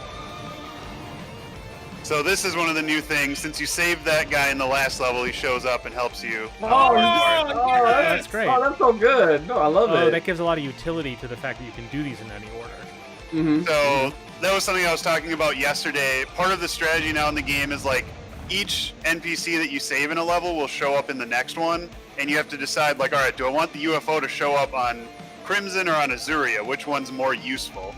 Yeah, it's a real Mega Man vibe. I love it. No, it's so good. There's another moment in this level that you can save an NPC and they'll show up on the next level as well. If we can clear it. Yeah. We do have 5 credits. Yeah. Hey, my question is now, are the NPCs also a part of the boss fight? There's not any in this current version. There will be ones that will help with the boss fights. We're still working on adding those in. Cool, okay. Or go on. Yeah. No, I was gonna say because then that brings in the real Mega Man. vibes of like, oh, what's this boss's weak? What is this boss weak to? Like, oh, if I grab this assist, then it makes the fight like super easy. Yeah, we won't go in that direction. It'll be more about like, I hate the boss on this level, so I'm always going to get this NPC to help me on this level. Yeah, no, but that's perfect though. Like, that adds such an extra layer of depth to this. Sure. Yeah, that was like we just added that recently, and it was one of those things that we just kind of stumbled upon, and we're just like, we always wanted the level select screen where you can choose your own route, but there was no point for it, and then once we added that, we're just like, oh yeah, there's a purpose for this now. Oh, nice. Yep. But also like it also like doubles down on like building the world. It's like you guys are actual gunners. You're here to save the planets, and so you actually have to go and like handle these missions where like people need your help. It's perfect. Yeah, and it does. Yeah, it just kind of adds more characters to be attached to. So like Castle's one example. That's one of the more popular ones, but like I'm sure other people will have certain characters that they like the most that they'll demand that we add as playable characters. Oh, yeah, that was rough. That is what those clouds do. Mm-hmm. They punish for not efficiency. Yeah. Those clouds just in front of us there. Oh, I guess shoot. there's these ones here too. They don't die. They don't die. I can't move fast enough to get through it. There's some secret that I'm not getting. Yeah, can you kill those clouds? Yes, you can. It takes a lot. It's a team effort, especially so on co-op. All the enemy health is doubled, so if just one of you is going after them, it's a pointless endeavor. Gotcha. That's rough because I don't know what the strategy is, because they feel like, oh, let's just avoid these because they're not. But at that point, there's no way to get past them without destroying them. But when I try to destroy them, it feels futile. So the third time I face them, I'm like not really sure what to do. Like, which of my two failed strategies should I try again? Especially with blue, you can dodge through all the bullets. Yeah, so that one, there's a few parts that we don't force people to use the defensive moves, but it's heavily implied that you should use it to survive. Yeah. Right, I keep forgetting those exist. I don't think I've used it once, and I don't want to use it here. Yeah, you can just try pressing it once, just see what happens. I did it. There you teleport. Oh, that's so cool, actually. Oh, that's neat. And Green's one of the most fun characters to see played at events because there's always one guy who gets really into the idea of teleporting optimally, and I'll watch them play and just be like, I didn't even think about any of those strategies. Mark carrying again. I'm passing grade. Put it on the fridge.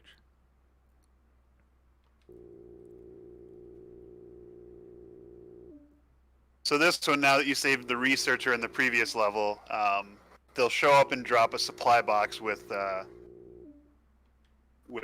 extra special meter for you at some point here. Is the name of the researcher research gun? Blue researcher. Oh, there you go. We're not the most creative with names. Yeah, I thought they were all going to be. He's my uncle. Yeah. Oh, but see, that's world building. It's adorable. Oh, these things. Ooh, I hate them. But you can destroy them. I learned maybe the third time I played this. I was like, oh, because they feel like obstacles, and I might be used to like Fingence's take on some of this, which is things that are definitely enemies and definitely obstacles. And this game has a little bit more of like you can kill everything. It just takes a while. Yeah. Yeah. But you can choose to treat them like obstacles if you want to, so you have some flexibility. Yeah, and that's one thing we've been kind of going. Like, every time we've designed an enemy, they start out with a lot more health than they end up. Like, a lot of enemies are like, they have like 5 times less health than when they were first added to the game. Oh, yeah. Just because you keep watching people play, and it's just like, people just have more fun when things just blow up instantly. The obstacle things, we might still keep having a lot of health, though. You multiply that score, baby. Ryan!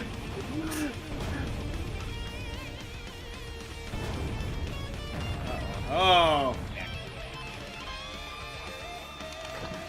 Oh, I'm intrigued. Oh, nice.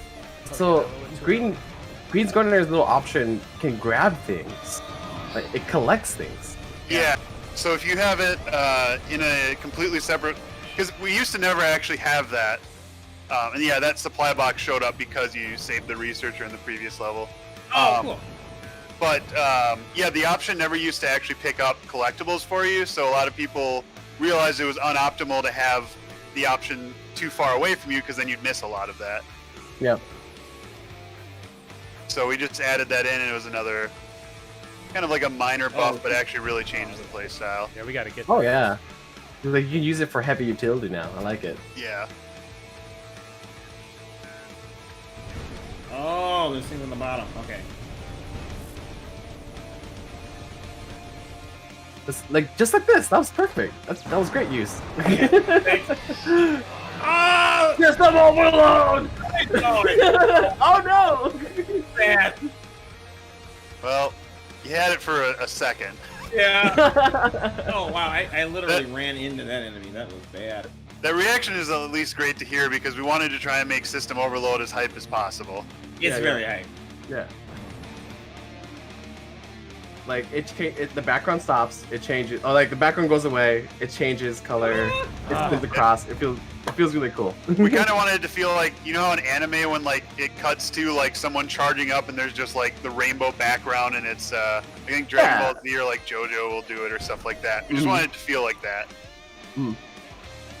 Like you could always add more rainbows, but do you need more rainbows? I think the yellow's fine. Or maybe pick a color that's like a non-gunner color, maybe. That way, like everyone gets to stand out against the background. Oh dang, that's true. Oh jeez. Oh wow, it's patterned. So I'm terrified. Ooh, I like just walked right into it. Okay, it doesn't go all the way to the top. Okay. Oh, thank goodness. I think it might eventually. Oh no, we killed it. Okay, fun.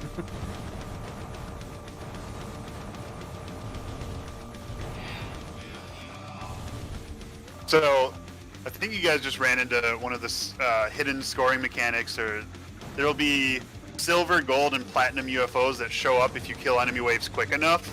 Oh. And you guys just got one of them, and if you're able to kill the enemies in this wave quick enough, you'll get an upgraded UFO that's worth even more points. You have to kill them all? You don't, I mean, if you want a high score, yes. Okay. But I mean, we we always tried to want a make high a lot score, of the scoring mechanics, we kind of like kept, if you can probably play through the whole game numerous times without ever even noticing they exist. Yeah, I mean that's how a lot of like beat 'em ups work. Shooters are very similar to that. What? What? Oh, this is great. Oh my god, that is such a good implementation of a claw-based bullet hell attack. I'm just saying. Oh, I didn't realize you were done. I'm sorry. I was like, are you avoiding me? Oh, I'm feeling, yep, they're coming down. You still gotta dodge the claws. Oh my goodness.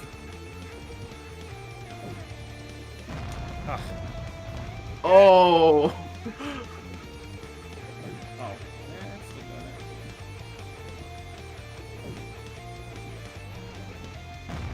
Oh no.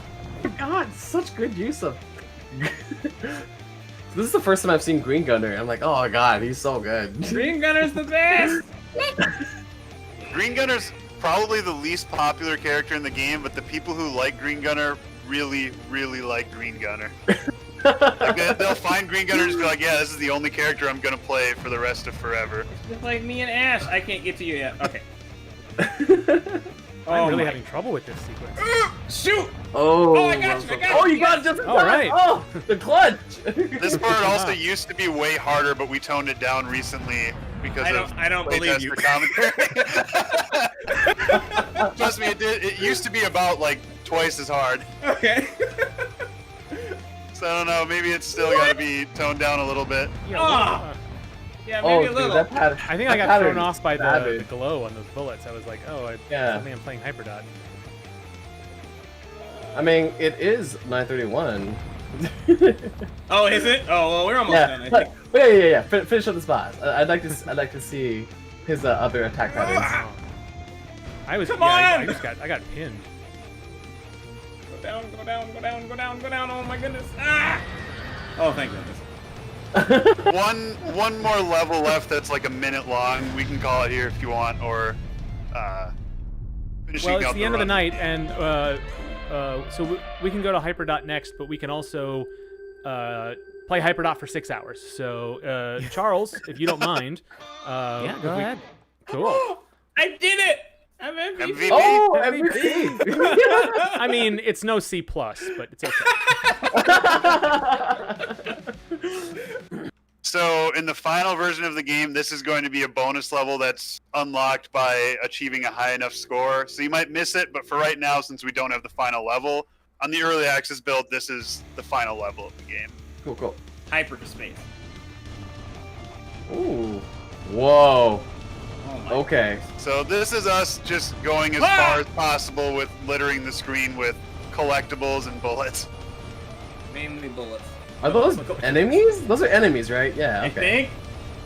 Yeah, so going off of the previous mechanic of trying to kill enemies quicker and upgrading the bonus waves, these enemies are based off of how far you progress in that. So you guys did pretty well, so they're dropping gold medallions, but they could upgrade to platinum medallions. Oh. Woo! There we go. Ooh, that's some points. You gotta get those boxes. Like, Yeah, those- clear the screen. Okay, use that special. Nice. Ah!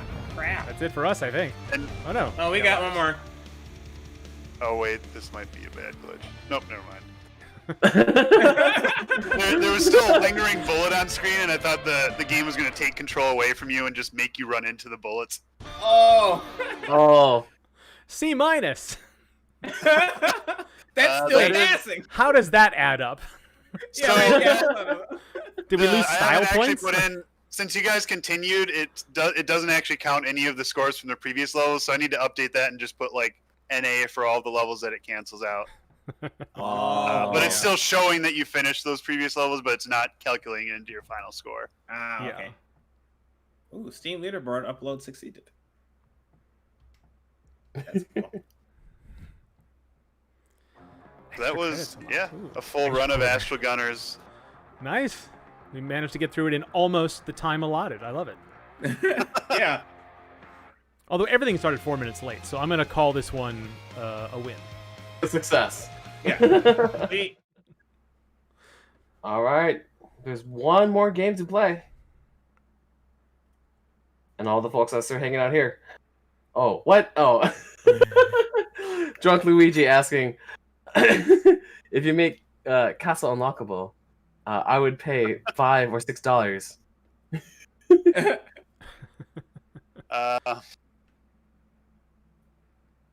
That I don't want to charge that much for DLC, but we'll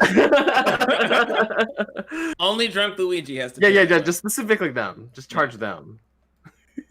All right, yeah, that's fair. I'll do that. It'll only be available to them. There you go. So yeah, All right, Astro so- Gunners will be on early access we don't have an exact date, but within a month or two. Ooh. You can wishlist it right now. I'll put a link in the Twitch chat. Yes, please do. If you weren't, I was going to.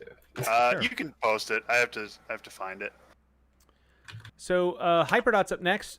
It's a 1 to 4 player game. I think in the past when we had this during the Sensei's playtest a couple weeks ago, we had a bunch of people playing. But I would kind of like to see a 1 player run to see how far through the campaign we can get.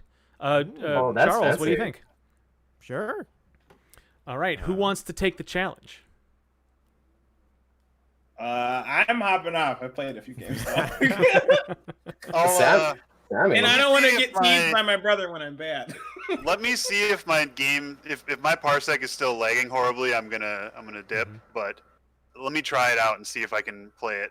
Sure.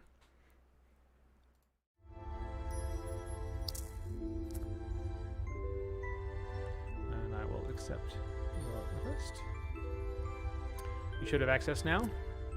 There you Looks like it. All right, so You want me to play campaign? Charles? Yeah. Yes. Okay. Can you stream it, Sammy? Or I don't. I think that might. Oh yeah, we probably want to. Let's see I mean, here. if not, it's okay. We'll just react a little slow.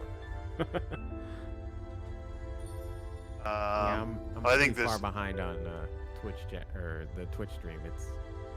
It's just getting to the results screen with the C-. Oh wow. Can you see? Okay, I think that's. Can you see the game? Yeah. All right. Just start at 001 beginnings. Here we go. Oh, the soundtrack though. Mm.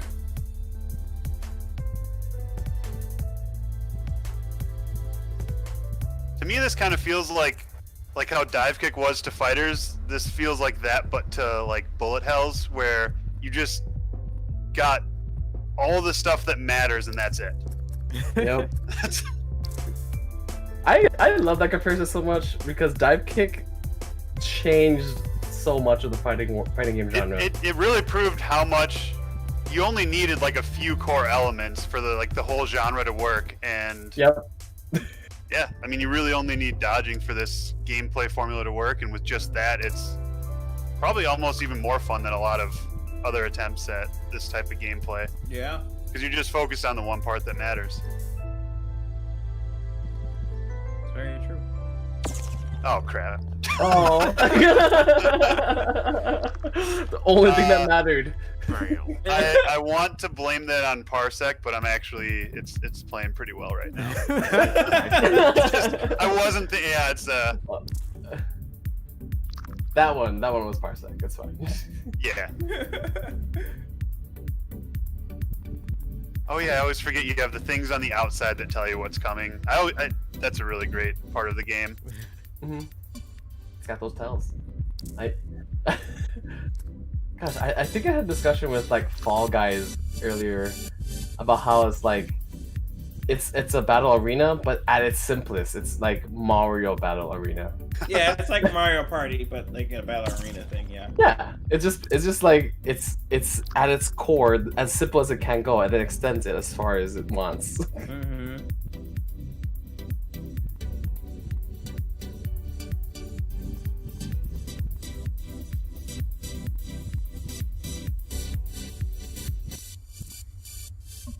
Yeah, I'm just like enjoying watching you play because it's just zen. I was like, I don't know, like a lot of games kind of just get you into that flow state where you just focus so intensely that it kind of is a calming place to be. This accomplishes that really well. Mm-hmm. Thank you.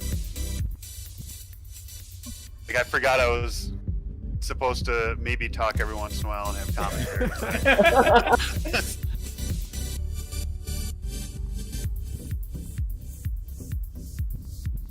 I'm also enjoying like the ramping difficulty of this actual like campaign tutorial.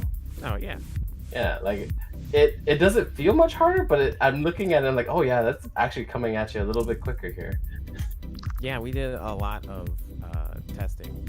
My publisher Glitch was able to do a lot of testing with trying to get like, oh okay, so we got people in, played the game a lot, and then we were able to figure out what are some strategies that are like the best way to do that difficulty curve stuff, and then also like just reaching out to like family members and things and being like, hey, can you please play? And then they would say, you know, their 2 cents, and I try to weigh that in and weigh in everything that the publisher or Glitch said and stuff like that. With our family, it's 3 cents, Charles. Oh, Wait, yeah. so am I missing something here? Oh, or am I dying? No. No. I think it actually is. Oh, just I here. think you might have missed a level. Maybe you might need to back up. Yeah, because I think you're currently hitting like replay. Oh yeah. Oh, complete. Yeah. So if you go press the back to levels, and then you should be Oh. able to see. Oh yes, you missed 2 levels. Oh, okay. Yeah, I think I spotted what happened. I wasn't sure what it meant at the time, but when you can choose a level, not at the level select screen. Is that sounding right, Charles? Yeah. So like after you beat a level, it'll show like, oh, this is the next level, but you can choose at that point to move on to whichever. Yeah, I think you were accidentally like moving the joystick or something and picked the level. Okay. Yeah, here at this point you can also choose level. Yeah.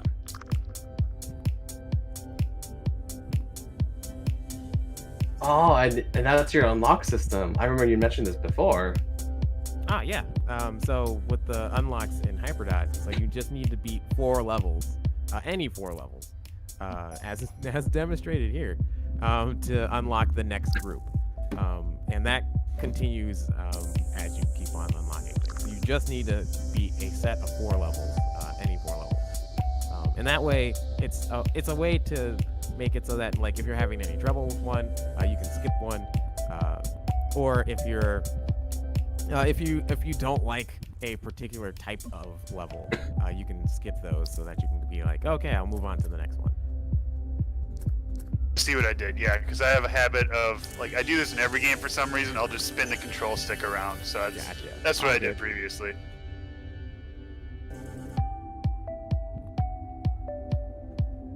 These bastards. Oh, every time. Unlike the other enemies, they have a brain, which means they can be tricked. Mm-hmm. Yeah. Here we go. That's the problem, Mark. Sometimes they're smarter than us. These are clearly smarter than me. Their brains are more advanced.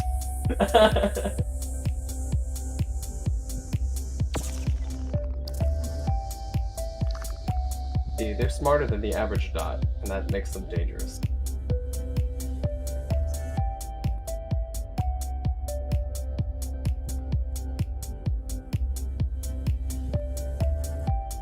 Well, it's been a while since I've mentioned it, but as part of 2DCon, we're raising money for able gamers. So as we near the end of the stream, just one more reminder to, if you haven't been seeing it on the screen this entire time, head over to 2dcon.net/donate and toss in a couple bucks. Of course, also, a lot of these games are available, including Hyperdot, available for purchase in various places. So if you got bucks to spare, send it the way of the devs as well. I do keep forgetting to donate, so I'm glad you reminded me.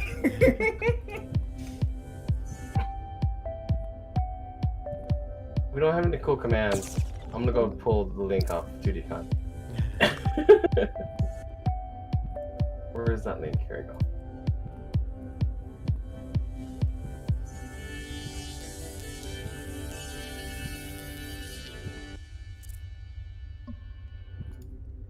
Oh man, they're... Oh, I could see the thing on the stream exactly too. They're at $6,224. Mm-hmm. Yeah, they're killing it. Yeah, the goal was $5,000, but they cracked that yesterday. Yeah. And so bumped it up to 7,500 and getting close. Awesome. But you know, you don't just watch it go up and up and up like a rising tide. You got to put in some money to make it happen. So that goes to everyone hearing me, including all of us on the stream. Throw in a couple bucks. I did. A couple times 10. Nice. You know, we'll know if you're lying because it's a live feed. Oh no. If anybody was paying attention to what it was moments ago. Well, this pattern's really cool. Oh, that looks sick. It does look. See, like even in the danger of things, you're like, oh, that looks really nice.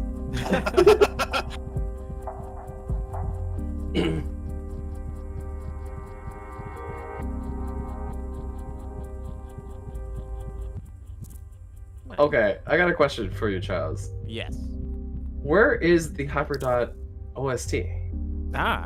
So that is actually available on Steam and Itch, and it's available on streaming services. So you can just stream it off of Spotify, iTunes, places like that. Excellent. I'm gonna go look into that right now. Yeah.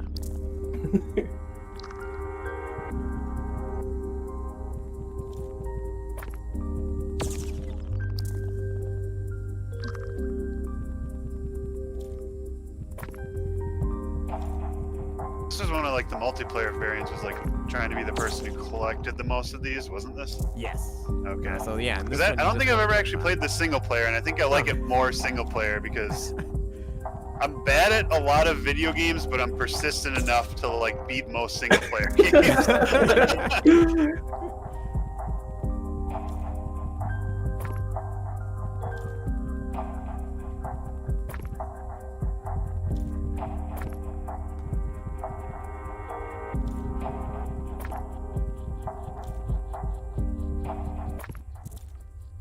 Nice.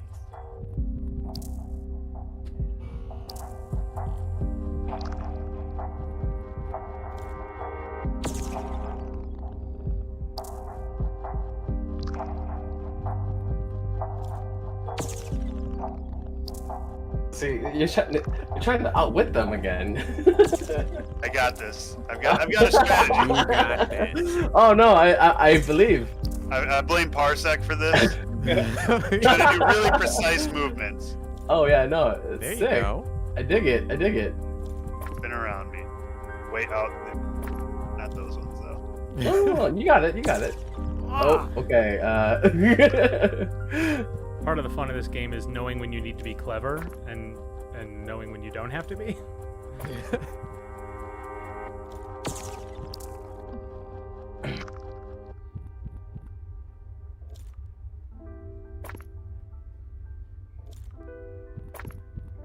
I'm actually more interested in just making them spin around me than I am about beating this level. I just realized. It looks so pretty.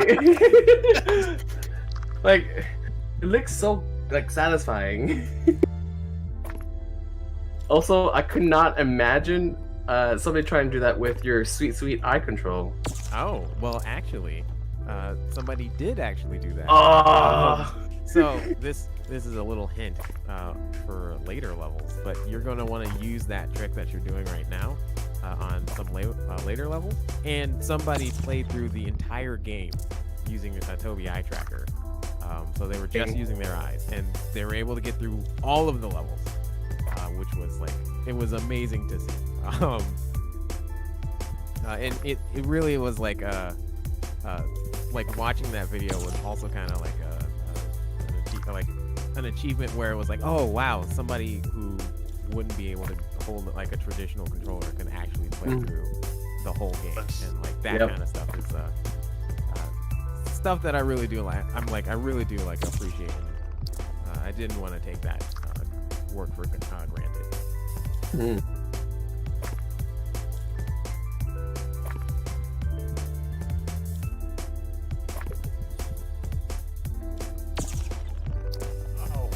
Oh man. That's a better way to approach this level. What I want to do, I think, like I keep just. You're going for style points here, and I respect that. I 100% respect that. Because like, there's victory and success, but what's victory and success without style, you know?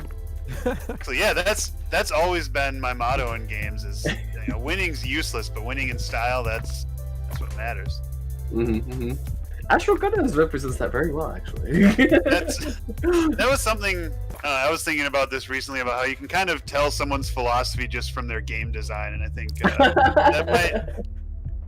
that shines through a lot. And the more I think about it and look at, like, especially like after spending a lot of time in the indie dev community in Minnesota and just meeting a lot of people working on games, a lot of the games I look at, I'm just like, that makes sense that this person made that game. This just explains a lot about it. And I think that's something that we're missing a lot from art in the modern day, is there's so little connection between like you as the consumer and the person who makes it. So I think it's really cool to know the people who made stuff, because you can see their personality shine through a lot.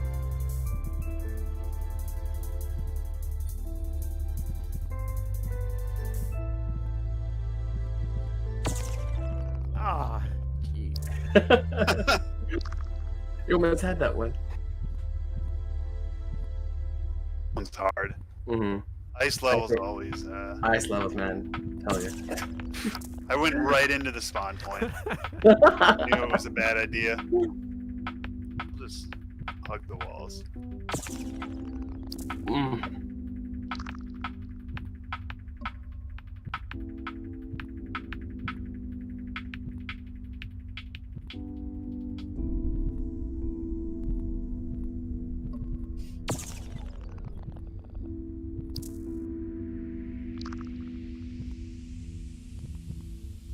Oh, this one actually comes out a little bit more random than the other ones. Yeah, that's actually a question I have. How do you determine where the bullets come from? Are there set places that they spawn from? Is it based on the character position? Is it random, or is it a mix of all of that? So with well, I guess it depends on the level. In this level, there's actually some areas where I said, okay, you're gonna have something spawn within the range of this angle and this angle, at these intervals. So there is a little bit of variance to it, but there is I structure it so that okay, at this point or on this side it'll do this, or on this side it'll do this. Sometimes I say do the full circle, but do it at these intervals and whatnot. The way that these spawn, they always make a beeline for you. So they'll always first angle you at wherever you were at, and then they'll just keep going straight.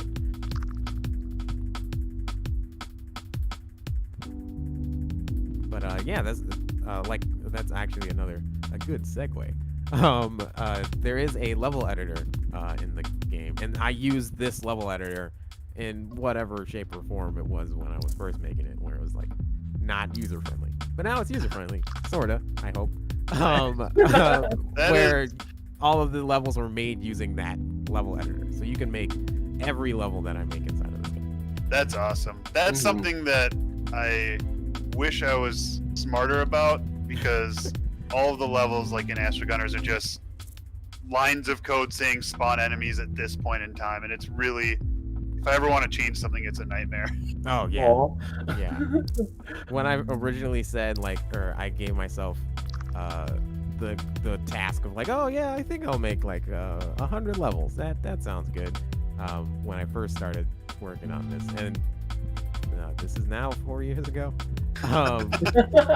When I was yeah, I'll finish it by the end of summer, which would have been 6 months max.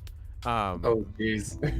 I made the first level outside of the first prototype that I made, and I was oh, I'm gonna need an editor. This isn't gonna work. It was largely every time that I wanted to make a change, I'd have to, because this game was made in Unity, I'd have to start up the game. I make some change, start up the game, go to a spot where I can actually test the thing, then get to the point in which I can actually test the part that I want to test, and then I'd be oh, whoops, I forgot I needed to move this up 1 second, and then I'd have to wait for Unity to turn off, go in there, remember where that part is, go in and mess with the code, and then repeat that process in order to test all that stuff. I was no, this is not gonna work. Yeah, this is not good iteration.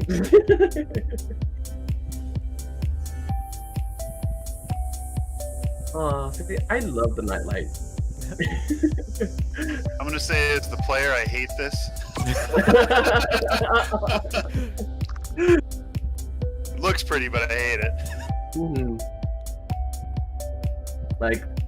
This is an aesthetic most stealth games aspire to achieve. And here it is in a bullet hell.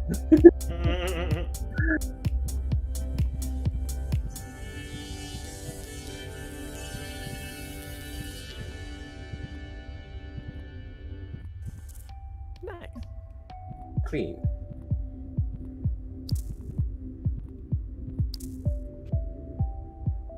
Ugh. Another idea. What's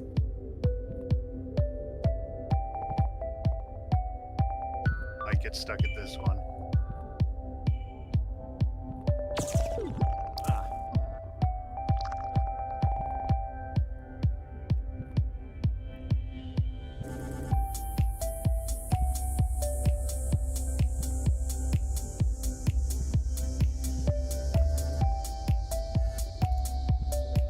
Ooh. Ooh. Oh.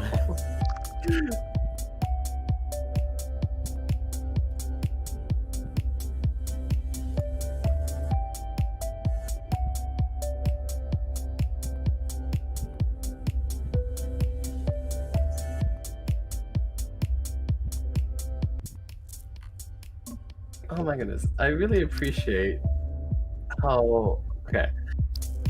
I'm just thinking about like all like the customizations you have in the game and how they can represent and have so many different fields and challenges together. Oh yeah, that was one of the things that I really loved when I first added in like modifiers. Was just like being able to have it so that like, oh yeah, now you're really big, and then like, oh, what if you're really big and like the arena was small? And it was like, oh, what if it was really dark as well? And like all of the different ways to change up like the gameplay with just tuning a couple of like knobs and switches, and it's just like it's really satisfying to do that. And that was one of the main goals originally, was to allow you to just go in there and be like, oh yeah, I want to change all the different things and have a wacky multiplayer time, something like that. Did anyone else want to hop in and keep playing this? I just realized I've been playing this for a long time without. The time flies when you're playing this game. Wow. Oh no, that's what makes it so good. No, you can keep going, man. Yeah. I think this is probably one of the this. I've only ever actually played this at like a lot of the conventions that we'll show games at, and some games are hard for me to get into in that setting, and then I'll play it. Like I guess like Juggernauts and Newt 1 were both examples of that. Where once I actually got to sit at home and play it on my controller and all of that, I just had a much better understanding of it. Oh, nice. Because yeah, with all the noise and everyone around, it's hard to fully focus on a game sometimes. Yeah.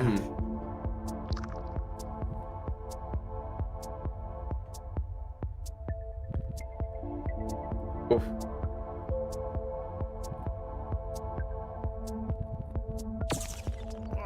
What? Well, we're 2 minutes to 10, so you will only be under this amount of stress for a short while longer. One more stage, you can do it. Beat it now. Now there's even more pressure to beat this. Oh no, not pressure! I'm sorry, 1 minute to 10.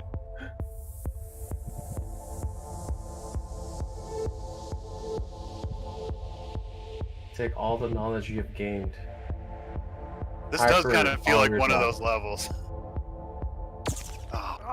Oh, dang. I am going to blame that on poor hitbox design. There was no fault of my own as the player. I feel like I made no mistakes. No, I'm just kidding. Sammy's just used to pixel size hitboxes. Yeah. Yeah. Not that size ones. Yeah. I mean, I can tell you your lag is 20 milliseconds, so it's pretty solid. That's like a whole second, right? That's how that works. Yeah. The master. You round up. Yep. Round up.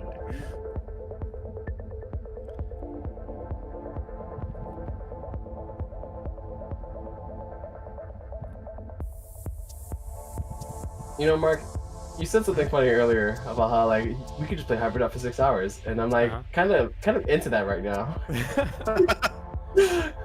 I mean, I definitely can't play this for 6, but someone else feel free to. That was brutal. I thought I had it there. We were really close. Yeah, we're in overtime now, but we got to see this. We got to see this level beat. I know. I just want this level particularly. I don't know why.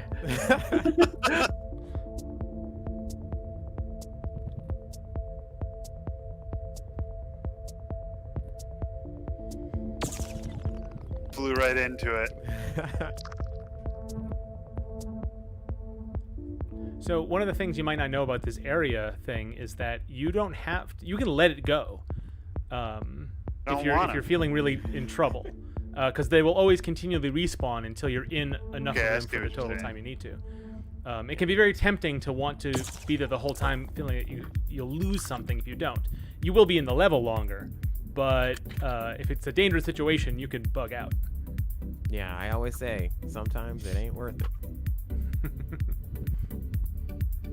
Both in area and collect. You tend to learn that lesson in multiplayer because there's usually a lot more going on, and you're less likely to think that you're supposed to stay there.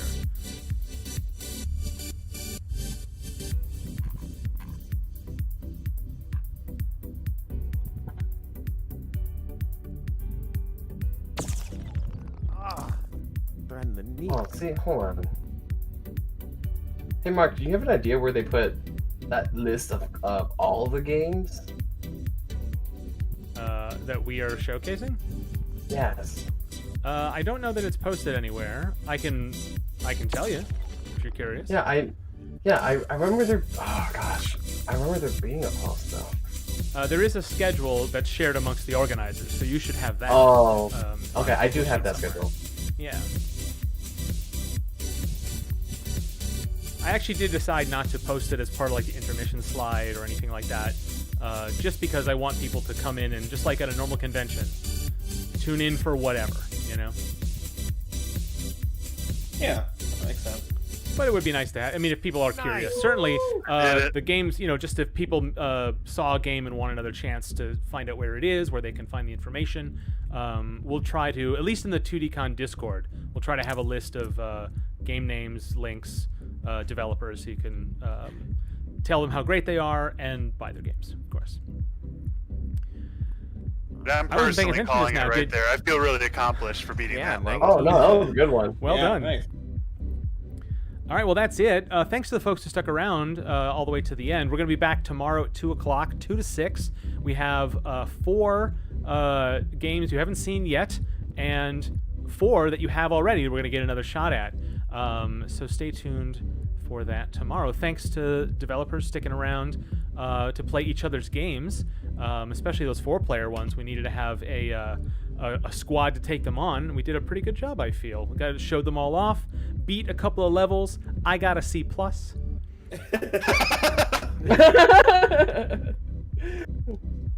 I mean, you guys' final grade at the end was a C- though, so still passing, but yeah. But before we say goodnight proper, we have to give Charles the opportunity to give everybody else. Charles, where can I get my hands on Hyperdot?